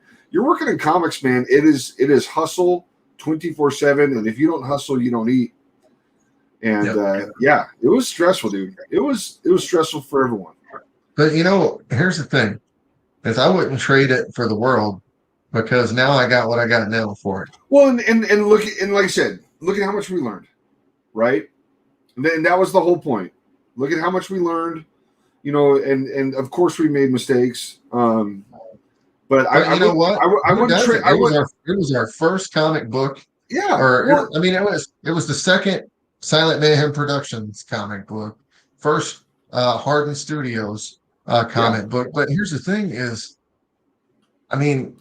we did it.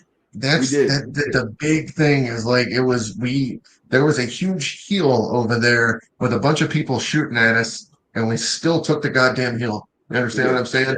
Even if we got shot, you know what I mean? Yeah. So, and now the rest of the land from the hill beyond, we have conquered it, and it is ours. And isn't that the truth with everything? Like it's just like the first time you rode your bike without training wheels. Like, remember how big of a moment that was when you're like, okay, I'm a big boy now, Yes. And it's the same thing. It's like the first comic you get out, and and this is what's nuts. You have guys like me who worked for Marvel and DC for 14 years. And you would think that means, okay, you've worked in comics for 14 years, you know everything there is to know about comics. Let me tell you something. Until you print your own book, you don't know as much as you think you know about comics, because it's a whole different ballgame. It's just a different ballgame. It doesn't matter how many interior pages you've done, how many covers you've done, just the edits, making sure the prints. I mean, gosh, dude, flippity dude, like wearing every hat of the process. But we learned a ton. And the roughest part, Chad, is wearing the different hats. Yeah, multitasking. Because as an artist, you only have to wear one hat, and you can be a master at that hat, and that hat feels like everything.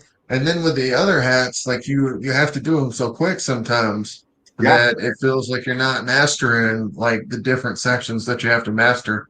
And that's what I've learned is, like, I'm telling you right now, like, I'm just gonna let you guys straight up know the truth. Right now, my last thing I have to do for Hellpug and Velocicock is edit the script. I just got to edit the script for the last 18 pages. It has taken me 3 days to do that so far. See, and I'm on page 4. And that's what people don't understand. Like, we're doing this stuff, and it's not like either one of us has an English degree. You know what I mean? Like, and so I know that there's a writer out there that's like, it took you 3 days. Right. So, yeah. What I mean? And I'm like, yeah, bitch, it took me 3 days because I type like this. It's just there's so many aspects to it. But you know what, though? This is what was really cool about it. Like, every Image founder, everybody that did Image Comics in the 90s, every single one of those people were my heroes then. And then when you publish your own comic, you're like, my heroes. Holy shit. Like, they're 10 million times the hero now. Do you know what I mean? Yeah. Right. You're right. Yeah. Because they were doing, like I said, they were doing this stuff without the internet. They're doing this, you know what I'm saying? Can you imagine? Dude. No, I can't imagine. I don't know how they did it. Honestly, because here's the thing, it's trying to get a monthly book together. And if you don't have the internet, how the shit do you do it unless you've got all those people working in one building or place? You understand what I'm saying? Yeah, I don't know. Chad, part of what we've been talking about here. Hey, Rob's on here. Hey, Rob. Yeah, Rob. I just had the comment up here. Rob Dietrich said, "Hey, guys." Rob made a trip down to Salt Lake, and I just signed all my copies of OMG for him. So nice. Yeah, dude, that OMG cover was amazing. That was the one with the mermaid, right? Yes, I think that's my most popular. And it's funny. He pointed out a mistake I made. I'm hesitant to share that, but no, do it. Here's the thing: is Chad, a lot. You're one of the most particular, and I guess the best way to put it is master artist I've ever met. As far as not wanting people to see like the tiny things like that, but I think it shows character for the piece. You know what I mean? Because But you know how hard you worked on it. I did, though I drew the scales backwards on her tail.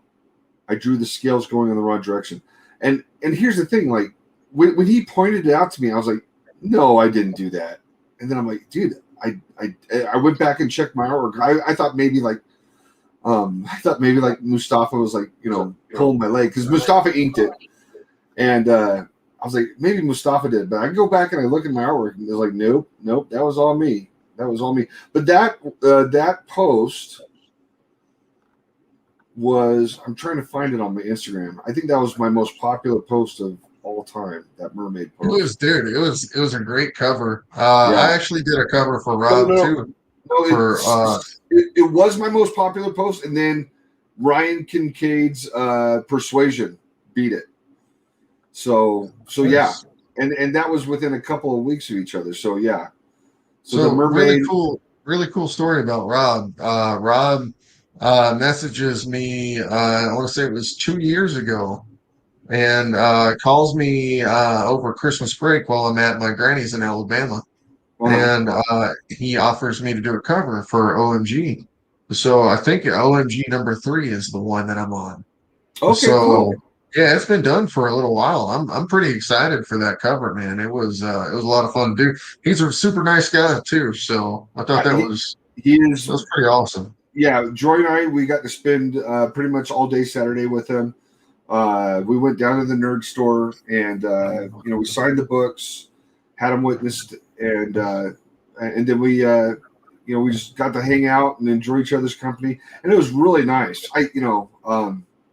Yeah, Rob's just an amazing guy. So we Hey, had a great time. hey, Chan. Yes, sir. Uh, I was gonna ask you if you could do one cover for any book ever, what would it be? Hold on, Rob's giving us crap in the chat. Should I not read the chat while we're doing this? If I could Oh no, do, no. He said don't do it as far as don't show the mistake for the mermaid piece. oh, As far as the timeline for it. You're all good. too late, Rob, too late. You're all good. I did it, Rob. I'm sorry. But what's your number one? What's my Number number? one. My number one. Say it again. What's the number one character you want to do a cover for? I know the answer already. Yeah. Well, I have so many. I have so many, but and here's the thing. I got a million. I got a million. I would love to do. Well, first of all, I grew up on New Mutants, right? New Mutants and X-Men. So I would love that, but I would also love to do a book that was just a pure 100% Chad. I'd love to do a cover for something like that, but dude, I don't know how you do it because I am such a horrible writer. And Jimmy and Amanda told me this all the time. Like, just go do your own book. They're like, it's a comic book. Don't overthink it. Just go do it. So But I'm so horrible I at it. can tell you right now. This entire time that we've been going to shows and stuff, I have not just been talking to artists to try to get their tips. So for the past 6 years, I've been learning how to write comic books the exact same way, except I have not had the confidence to do it until we did the Sacred Heart and I watched the process. And the reason for that is because, dude, guys like Mike Barron, like I still have the 3 tips that he gave me for writing a comic book. They're on my printer that looks exactly like yours behind you.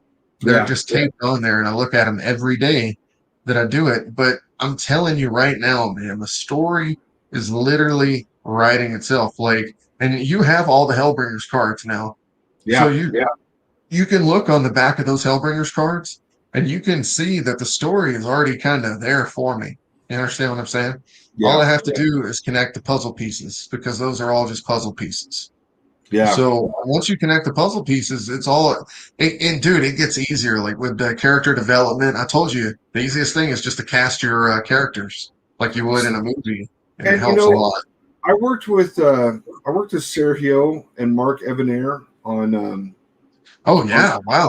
on the Spirit way back in the Uh-huh. day. This is really going to date me. And Darwin Cook did the covers for all those. So like all the um, yeah. Anyway, it was a really good time. But when I got the Really scripts, respect Mark. That's amazing, dude. yeah. When I got the scripts, Sergio basically sent me a comic book. He's like, here's the comic. I'm like, wait a second, dude. I was like, this is done. Like, what do you want me to, what do you want me to do with it? He goes, I want you to draw it in your style. But that's how he and Mark would write the books. They would just Sergio's so fast Mm-hmm. that him and Mark are sitting there, hammering out the idea, and he's drawing the thumbnails in the story. He's cartooning the book while they're doing their idea jam. And then when they're done, they sent me the thumbnails. And I think if I was ever going to do a book, it would have to be that way. That I basically have to thumbnail it out, and then get somebody to help me with the dialogue or whatever. But So I can help you. I know I'm not like the greatest writer of all time, but like I could totally help you out with what I've learned so far. well, and Mark, I know you'd give me the shirt off your back. I know you would. It's just a fear that it's just a fear I got to overcome. You know what I Dude, mean? It's just why be scared of that if it's almost like drawing. Like when you draw, you put your heart out on the line every day for people to see your piece. Like there's times where I get a piece of art that I worked my ass off on and I think it's the greatest thing ever, and I'll put it online and I'll get 4 likes as a professional comic book artist. You well, understand what I'm saying? that's just how it goes. But Yeah. if you do a political post, you'll get 500. Yeah, well, I mean that's true. But the reason I'm telling you this is like I'm supposed to be an independent like pro cover artist right now. You understand what I'm saying? And my art sells for a lot of money, like we've talked about it. Yeah. But here's the thing. Here's the thing. I put myself out there the exact same way I would as a writer. See, and Like that's and that's all you got to think of it is you do it every day. You even do it live. But you don't have to do that with writing. You know what I mean? Yeah. But see, I'm just I mean, I don't know. I don't know. It's just weird. It's hard to explain. if somebody, dude, if somebody You're right judges though. you, who You're right cares? though. You're right though. It's 99% of this It's mental. is just putting yourself out there. Well, here's the other thing. It's mental for you right now too. Like it Oh seems like you understand what I'm saying? yeah. Like it seems like it's starting to get to you a little bit as far as like a fear, nervous kind of thing. And the truth is, Chad, is like it's just like everything else that we've talked about. You just got to do it. Just got to do it. I will. I'm still building up the courage though. And you know what? You know what? You know how there's Good like the music. one kid at the high dive who goes up and gets out on the board and then turns around and comes back, and then he has to watch like 4 or 5 of his friends goes. Yes. And then he goes, that's me. Yeah. I'm that kid. I'm always the kid that like went up there, had every intention to do it, got to the top, was like, oh fuck no. And then I watched a few of my friends do it, and I'm like, okay, I can do it now. So you know what I always kind of thought of, Chad? Like I always thought of it like this. Like, what if Hellbringers is just the first comic that I write and it's the worst comic that I write? Do you understand what I'm saying? Though you did but you did it though. And I was the same way because I was in games. I was doing video games for a long time. I did, like I said, I did the development, then I did the advertising. I was making a perfectly healthy living, but I always wanted to do comics. And it came down to one day where it's like, if I don't do this, I will regret it for the rest of my life. And so you just have to put yourself out there and you have to do it. And then look what happened because I did that. Look what happened, and so I know, and I know it's irrational, but it's like not. It's not irrational. Everybody gets nervous or afraid of something. Like, dude, there was a time back in high school. I don't know if you know this. Not a lot of people do. I was the lead in my play for our high school play. which was the Crucible. I don't know if you've ever heard of the Oh story of the yeah. Crucible back Oh from back yeah. in the day. Oh But yeah. I played the lead guy. So and then in the senior play, I played Peter Pan, which was the lead for the seniors. I went into high school, or excuse me, into college with a forensic scholarship that paid for everything. Now, that wasn't something I got into high school. That was because I walked into a room of 5 people one day just because I saw a note on the chalkboard that said you could do this. And I walked in and they just looked at me and they said, start talking. And I was like, what? What are you talking about? And they just said, start talking. I started talking. And by the end of that conversation, I had a full paid scholarship to college, dude. All See, because I had it was just improv talking. and you know, and I just like, you're absolutely right. You just you gotta be a little Just bit take a chance. fearless. Yeah, It's you just gotta taking take a a chance. I don't want people to find out how horrible I am. Yeah, but here's the thing is like, dude, it doesn't matter. Like you're gonna think about Rob Liefeld, how many people have told him how horrible he is his Dude, entire life, and the dude's like one of the greatest legends of all time. And not only that, but they had it wrong the entire time. But by doing that, they literally hyped him up so big that he just became like one of the best superstars in the industry. You well, know you what I know, mean? I do know what you mean, and it's funny. I have students every now and then, you know, and every because it's sort of this horrible ongoing joke where for whatever reason every couple of years it's trending that it's fun to make Mhm. fun of Rob Liefeld, and I'll have students come in and they'll point at something and they'll be like and I'm like, hey, back up. I just want you to know something. How old are you right now? They're like, I'm 22. I was like, Rob Liefeld was drawing fucking comics when he was 16. Shut the fuck up. You know what I mean? Like, you know, you know, how many people do you know are out there working as a top tier professional when they're 16? So of course, you know what I mean? Of course, some of the stuff wasn't going to be like the. Of course, the feet were going to be wrong, or something was going to be wrong. I mean, he's a kid. He's a fucking kid. But look at everything else that he did right. No, That's the thing, absolutely, you know. I mean, absolutely. But that's yeah, what I'm talking about, that's though. Like when people these start, kids don't think of it like that. They just want to point out like a foot or yeah, something like that, dude. Like, here's the thing: is if a cover doesn't call for a foot or a hand, guess what? I ain't gonna fucking draw it either, guys. Like that shit's very hard. Like, well, and it's people still make mistakes. Like and now, like right now, there. I mean, you saw the whole on Facebook. It's sort of going the rounds where yeah, people oh, you with the J. Scott Campbell correct thing. other people's art. I'm like, Mhm. if you're doing that That's shit, horrible. if you're Yeah, doing that shit, go suck on a tailpipe. I mean, agreed. because here's the thing. They, for whatever reason, they think there's value in tearing someone down. I was like, I want to see you draw a fucking cover and get it published by Marvel. That's what I want to see you do. Before you ever have the balls to call somebody out on their art, you go out there and you do it instead of this armchair shit. Anyway, I'm gonna get so much hate mail for this stuff because it's probably gonna go No, on you're the not. internet. You're all good, my friend. I'm zooming in But on you right now because oh we my are god, actually. dude. I'm not even gonna talk.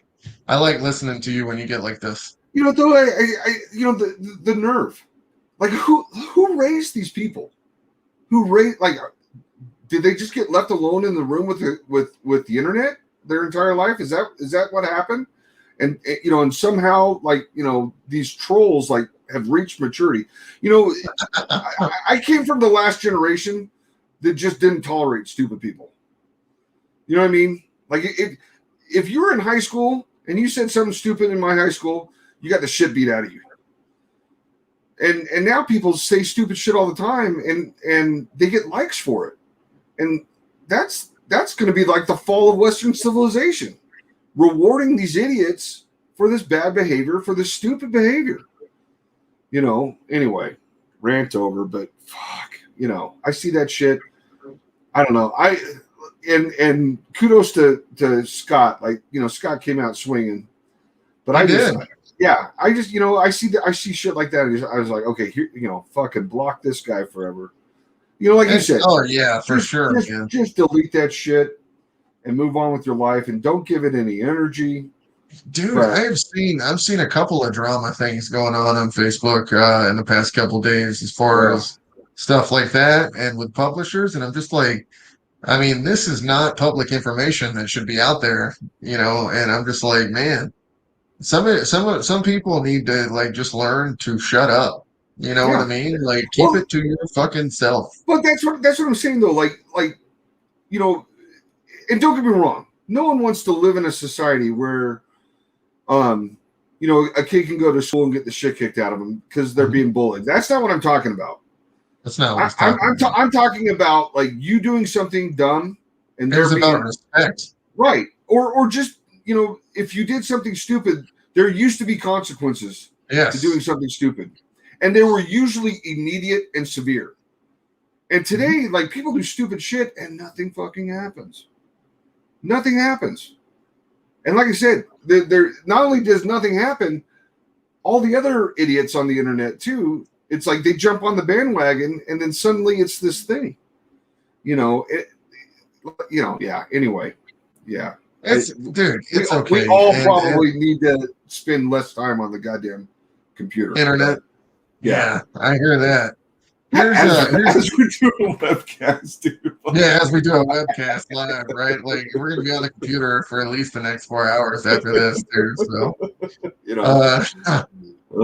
here's the thing, though. Like when it does come to that stuff kind of upsets me. Like I just sit here and think, like, man, like Jay Scott's been doing this forever. That guy's been probably drawn for 2 years or something like that. Me as a illustrator for the past 5 years, 6 years is what I've been doing this as. I know that I am just beginning, and that my opinion does not mean shit when it comes to that at all. And if my opinion doesn't mean shit when it comes to that, and you know how deep I am into this industry, yeah, you're right. Why does this guy's opinion matter at all? Either. You know what I mean? Yeah. Like I'm just saying, you're talking about one of the greatest legends of all time, and J. Scott Campbell, and there's some dude that first off, it's not even his whole fucking name. It's not even his name. It's his pen name or some shit like fucking, Ninja Bunny. You know what I mean? Like nobody knows like what the shit that is. You know what I mean? Yeah, that's the other thing. If you don't have the balls to put your real name out there, shut the fuck up. Yeah. Yes. Yeah. That shit drives me nuts, dude. Yeah. If you're hiding behind like some fucking anonymous bullshit.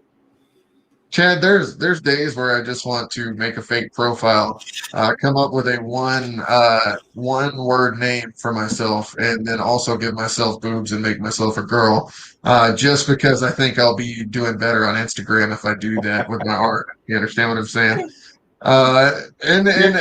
You want to be a catfish? Is that what I'm hearing? You want to be a catfish? Yeah, I think I do. I want to be a catfish artist, guys. I think and I'll come up with my name. It'll be called like Marcarella or something like that. We'll come up with like a one name. Yeah, and I'll just start drawing like just crazy digital. I got it. Or something like that.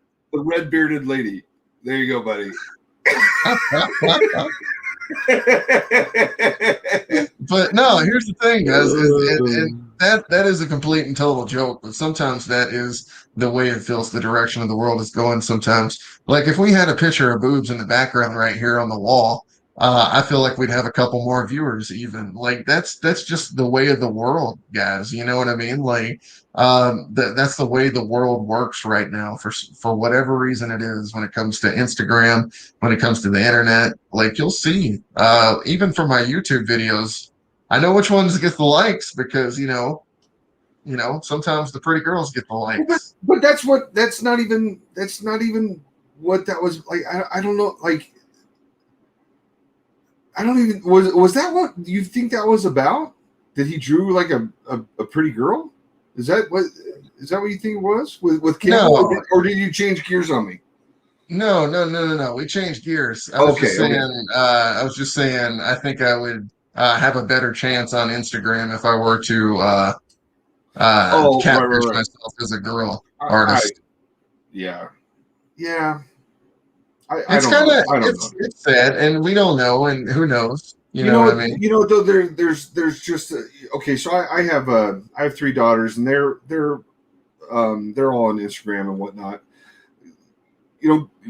Girls have to be more careful everywhere. They do. They absolutely do. Everywhere and everything. Mhm. It's just more dangerous, unfortunately, and not because it shouldn't be that way, but for whatever reason it is, because people just don't have people are just morons, Which is like I also said. another reason it's a joke, because there's no way in hell that I would want all those dick pics while I'm trying to Exactly. start. You understand what I'm Yeah, saying? exactly. Well, how many female creator friends do we That have? we have. And we just have to watch Yeah. the millions of hours of horseshit that they have to deal with at a show, and yeah. I mean, yeah. So as much as we joke about it, we were for sure not want to be put in that situation. No. Guys, it is coming up on 8:55, which means it I is can't almost believe 10 o'clock, ladies I and can't gentlemen. believe them doing this 2 hours, man. It's just this is how we normally, when we hang. This is how it normally goes. And dude, I feel like I've got a couple more hours of shit to say to you too, which is like literally how this will go. You can always have me back on, and once some of these things drop, I'll let you know, and then we can come back on and do it again. Yeah, just give me a day and let me know. Next time we'll have the co-host Lewis Perry. Like I said, do you want to watch a video with me real quick before I Let's let you watch go? a video. Yes. What are we watching? So this is the since this is the first show that I've actually had it since it's been out. We're gonna debut Hellbringers: The Ties That Bind Us for the next Kickstarter coming out in June 28th for the next Hellbringers chapter. This book actually happens after the Sacred Heart, Chad. All right, let's watch it, man. This is the first one that happens after the Sacred Heart. Let's do it.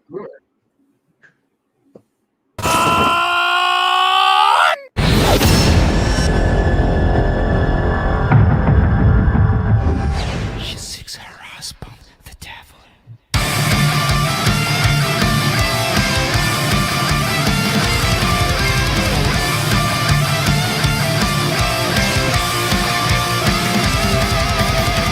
With a natural travel to the ancient capital of Citadel.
What you think? I was one of the coolest things I've ever seen in my life. Did you show the whole book with that, man? Like, how many pages did you just show? I showed the first half of the book. Oh man, I sure yeah. did. So this was the first time I thought about it. Like all the people who buy the books, like we only get maybe like 10 of them that open the covers, right? So like I wanted to show you guys what it looks like on the inside of the books. Like No, he's killing it, man. He's killing it. I own all the rights to that music, guys. That is the Hellbringer soundtrack. If you go over to silentmayhemproductions.com, you can check out all the different sections. You had Chad, that song. You had that song made, dude. you're not going to believe this, but I had that song made and I wrote the song. So Shut the front I door. wrote that song. I wrote 3 other songs too on the Hellbringer soundtrack. So if you can, so you can check it out on the YouTube channel. If you ever get a chance, go over there and rock out while you're drawing. I've even got a Jengar song that I made for when Jengar 2 comes out. So, and then the Hellbringer's original theme is the one that you heard at the beginning of the show. That was a dope song. Thank You you. should I sell had that. You should sell that soundtrack. That was yeah, I had like I said, man, I had 6 songs made, 6 different artists from all across the world. It literally took me as long as it took to make a comic book. Nobody knows about it or maybe even appreciates it because of the industry that we're in. But I literally doubled all the time that I had making this comic and made that half soundtrack with the 6 songs. So I've been working my tail off, Chad. yeah. No, And look at you, man. You have absolutely for sure. did you see the did you see the thing? Did you see the all the different like layouts and stuff like that for the show as well? We got those made like this right here. So I watched you and Tom. I watched Dude, that episode from Tom was great, man. Tom was Tom's a great great episode. guy. Absolutely. So no, so that's the only one. And like I said, it's just because of finals.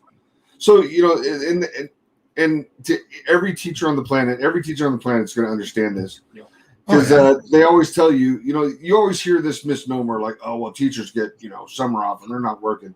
You know what? Teachers have to do like 5 times the amount of work in the 2 weeks coming up to spring break. Absolutely. Like if you didn't give them spring break or summer break at that point, they're going to snap and start killing your kids. So, yeah. Nobody wants to be around your kids that long. That's the long. That's the long story short. God bless all these teachers out there that don't strangle their students. Each one of them should be given a golden trophy. Never Chad, you've met my girlfriend, right? Absolutely, yes, of course, yeah. AKA fiance about to get married. This is Adina in the next Hellbringers game, dude. She's gonna be in set 4. So her name is Razor Bows. Rob's checking out. We'll see you, Rob. But you put your girlfriend in the comic? Yeah. So Violet's she's in set 2, dude. Oh wow. So she's V the fairy assassin. So okay. If you get to open set 2 there of your cards, you'll get to see her. She's V the fairy assassin. Hey, one of the things I was going to ask you about, because I'm doing this for the first time ever, is cross promotion. So I'm actually doing cross promotion for Naughty Fairy Stripper Assassins #5. Okay.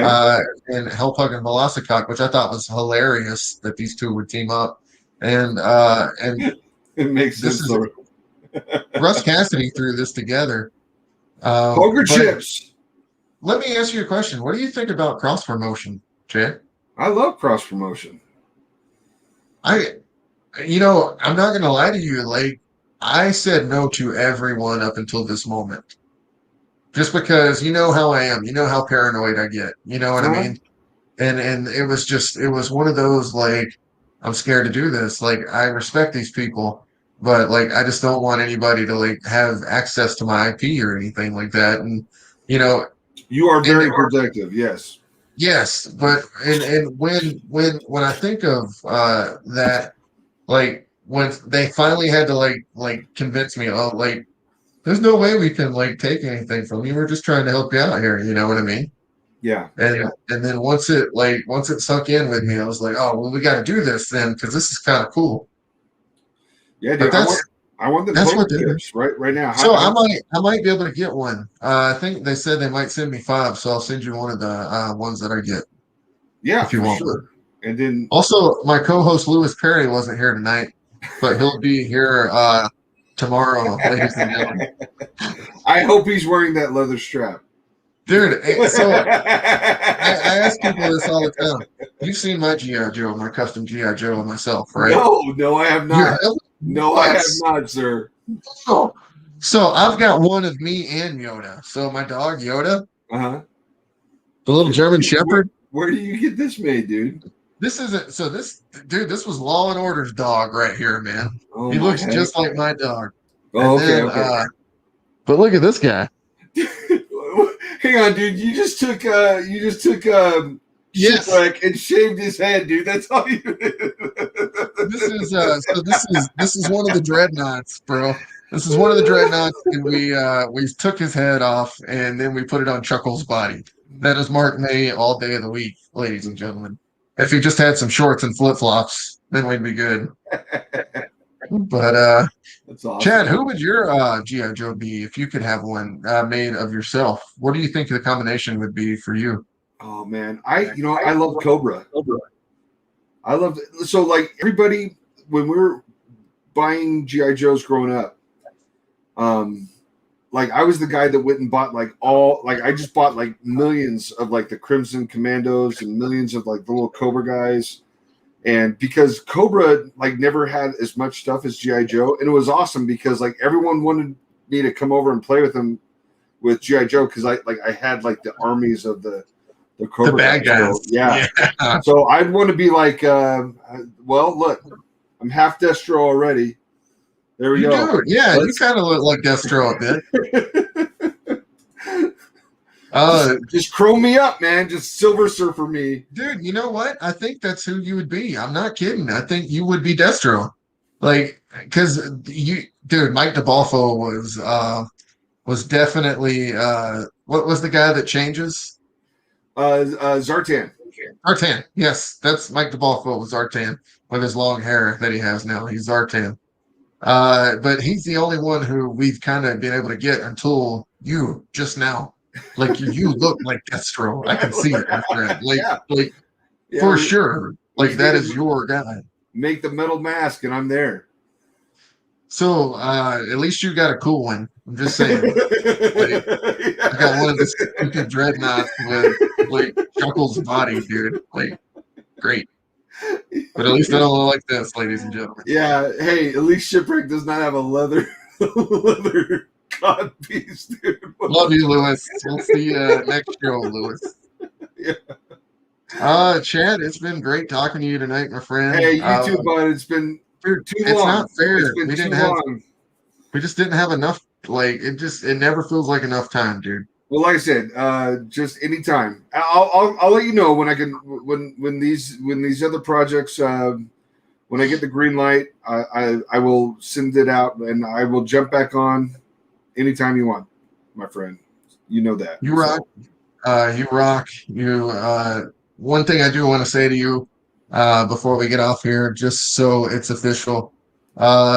Like I said, ladies and gentlemen, if there's no Chad Hardin, there's no Mark May, there's no Hellbringers, there's no Silent Mayhem production at this point. I feel like because it would have been really easy to give up until this guy came along and forced me to continue with my comic book. And I thank you every day. I love you. You're my best friend in a lot of ways. We've gone through a lot, and we're still here, and we're still buddies. And we're on a path that not a lot of people get to be on. And not a lot of people understand what it feels like to be a god. And I'm not trying to say that in a certain provocative way. I'm saying that in a way of a creator. You understand what I'm saying? Sometimes it feels like what we do, it feels godly sometimes when you're able to do something that you didn't think you could do before. You know what I mean? Like create books, create art. It's a definite rush. It is. It is. And you know I love you too, man.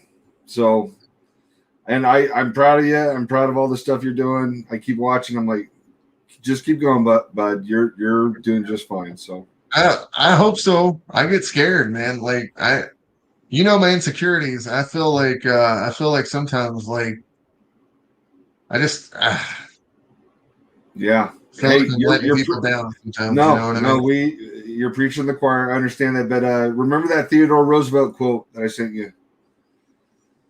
Do you remember that? I remember. Yeah. Just keep reading that thing over and over again. Well, life is meant to be lived by the people who enter the arena, and you're in the arena, my friend. So that's what counts. this is where I'm going to get killed. I'm going to get killed in the arena. Like, it's okay. It's a glorious death. And you're going to use my bones to pick their teeth, ladies and gentlemen. So, Chad, it's been really awesome having you on tonight, my friend. I will hit you up in near future because I'm going to get you some Dawn of the Devil comps here soon. So do it, my friend. Do it for sure. All right, dude. Have a great night. Okay, buddy. Take care. We'll see you next time. See you, buddy. Ladies and gentlemen, that was the great Chad Hardin. He is the man. He always has been the man. We didn't get a chance to talk to him nearly as long as I wanted to tonight, which is crazy because it's 9/11, which means it's one of the longest shows, if not the longest show we've ever had. One thing I am going to do before we get off here tonight is show you the video just one more time of Ties That Bind Us.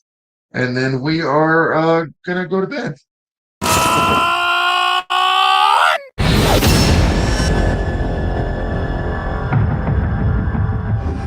She seeks her husband, the devil.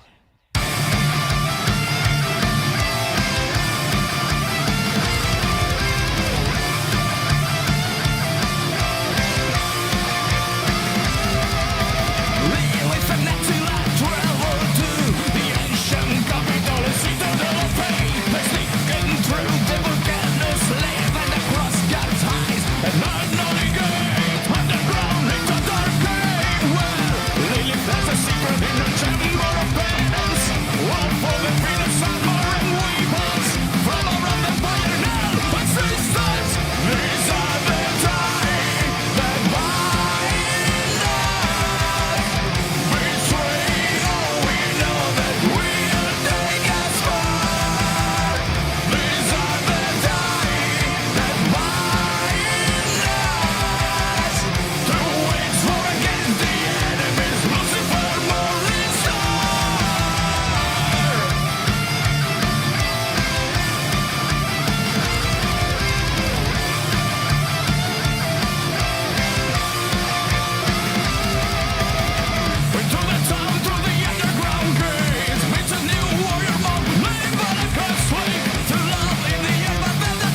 Boom, ladies and gentlemen, that is the Hellbringers, the Ties That Bind Us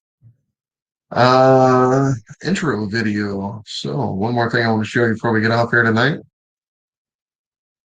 is Russ Cassidy made a special logo for that one, and I wanted to show it for you real quick before we get off the air.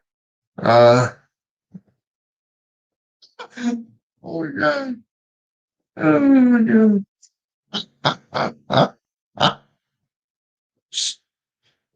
Man, I wanted to show that to Chad tonight, but I didn't get a chance. Ladies and gentlemen, that is episode 14 of the Mayhem Show. You guys rock. You know what time it is. We will see you next time, ladies and gentlemen. Take it easy.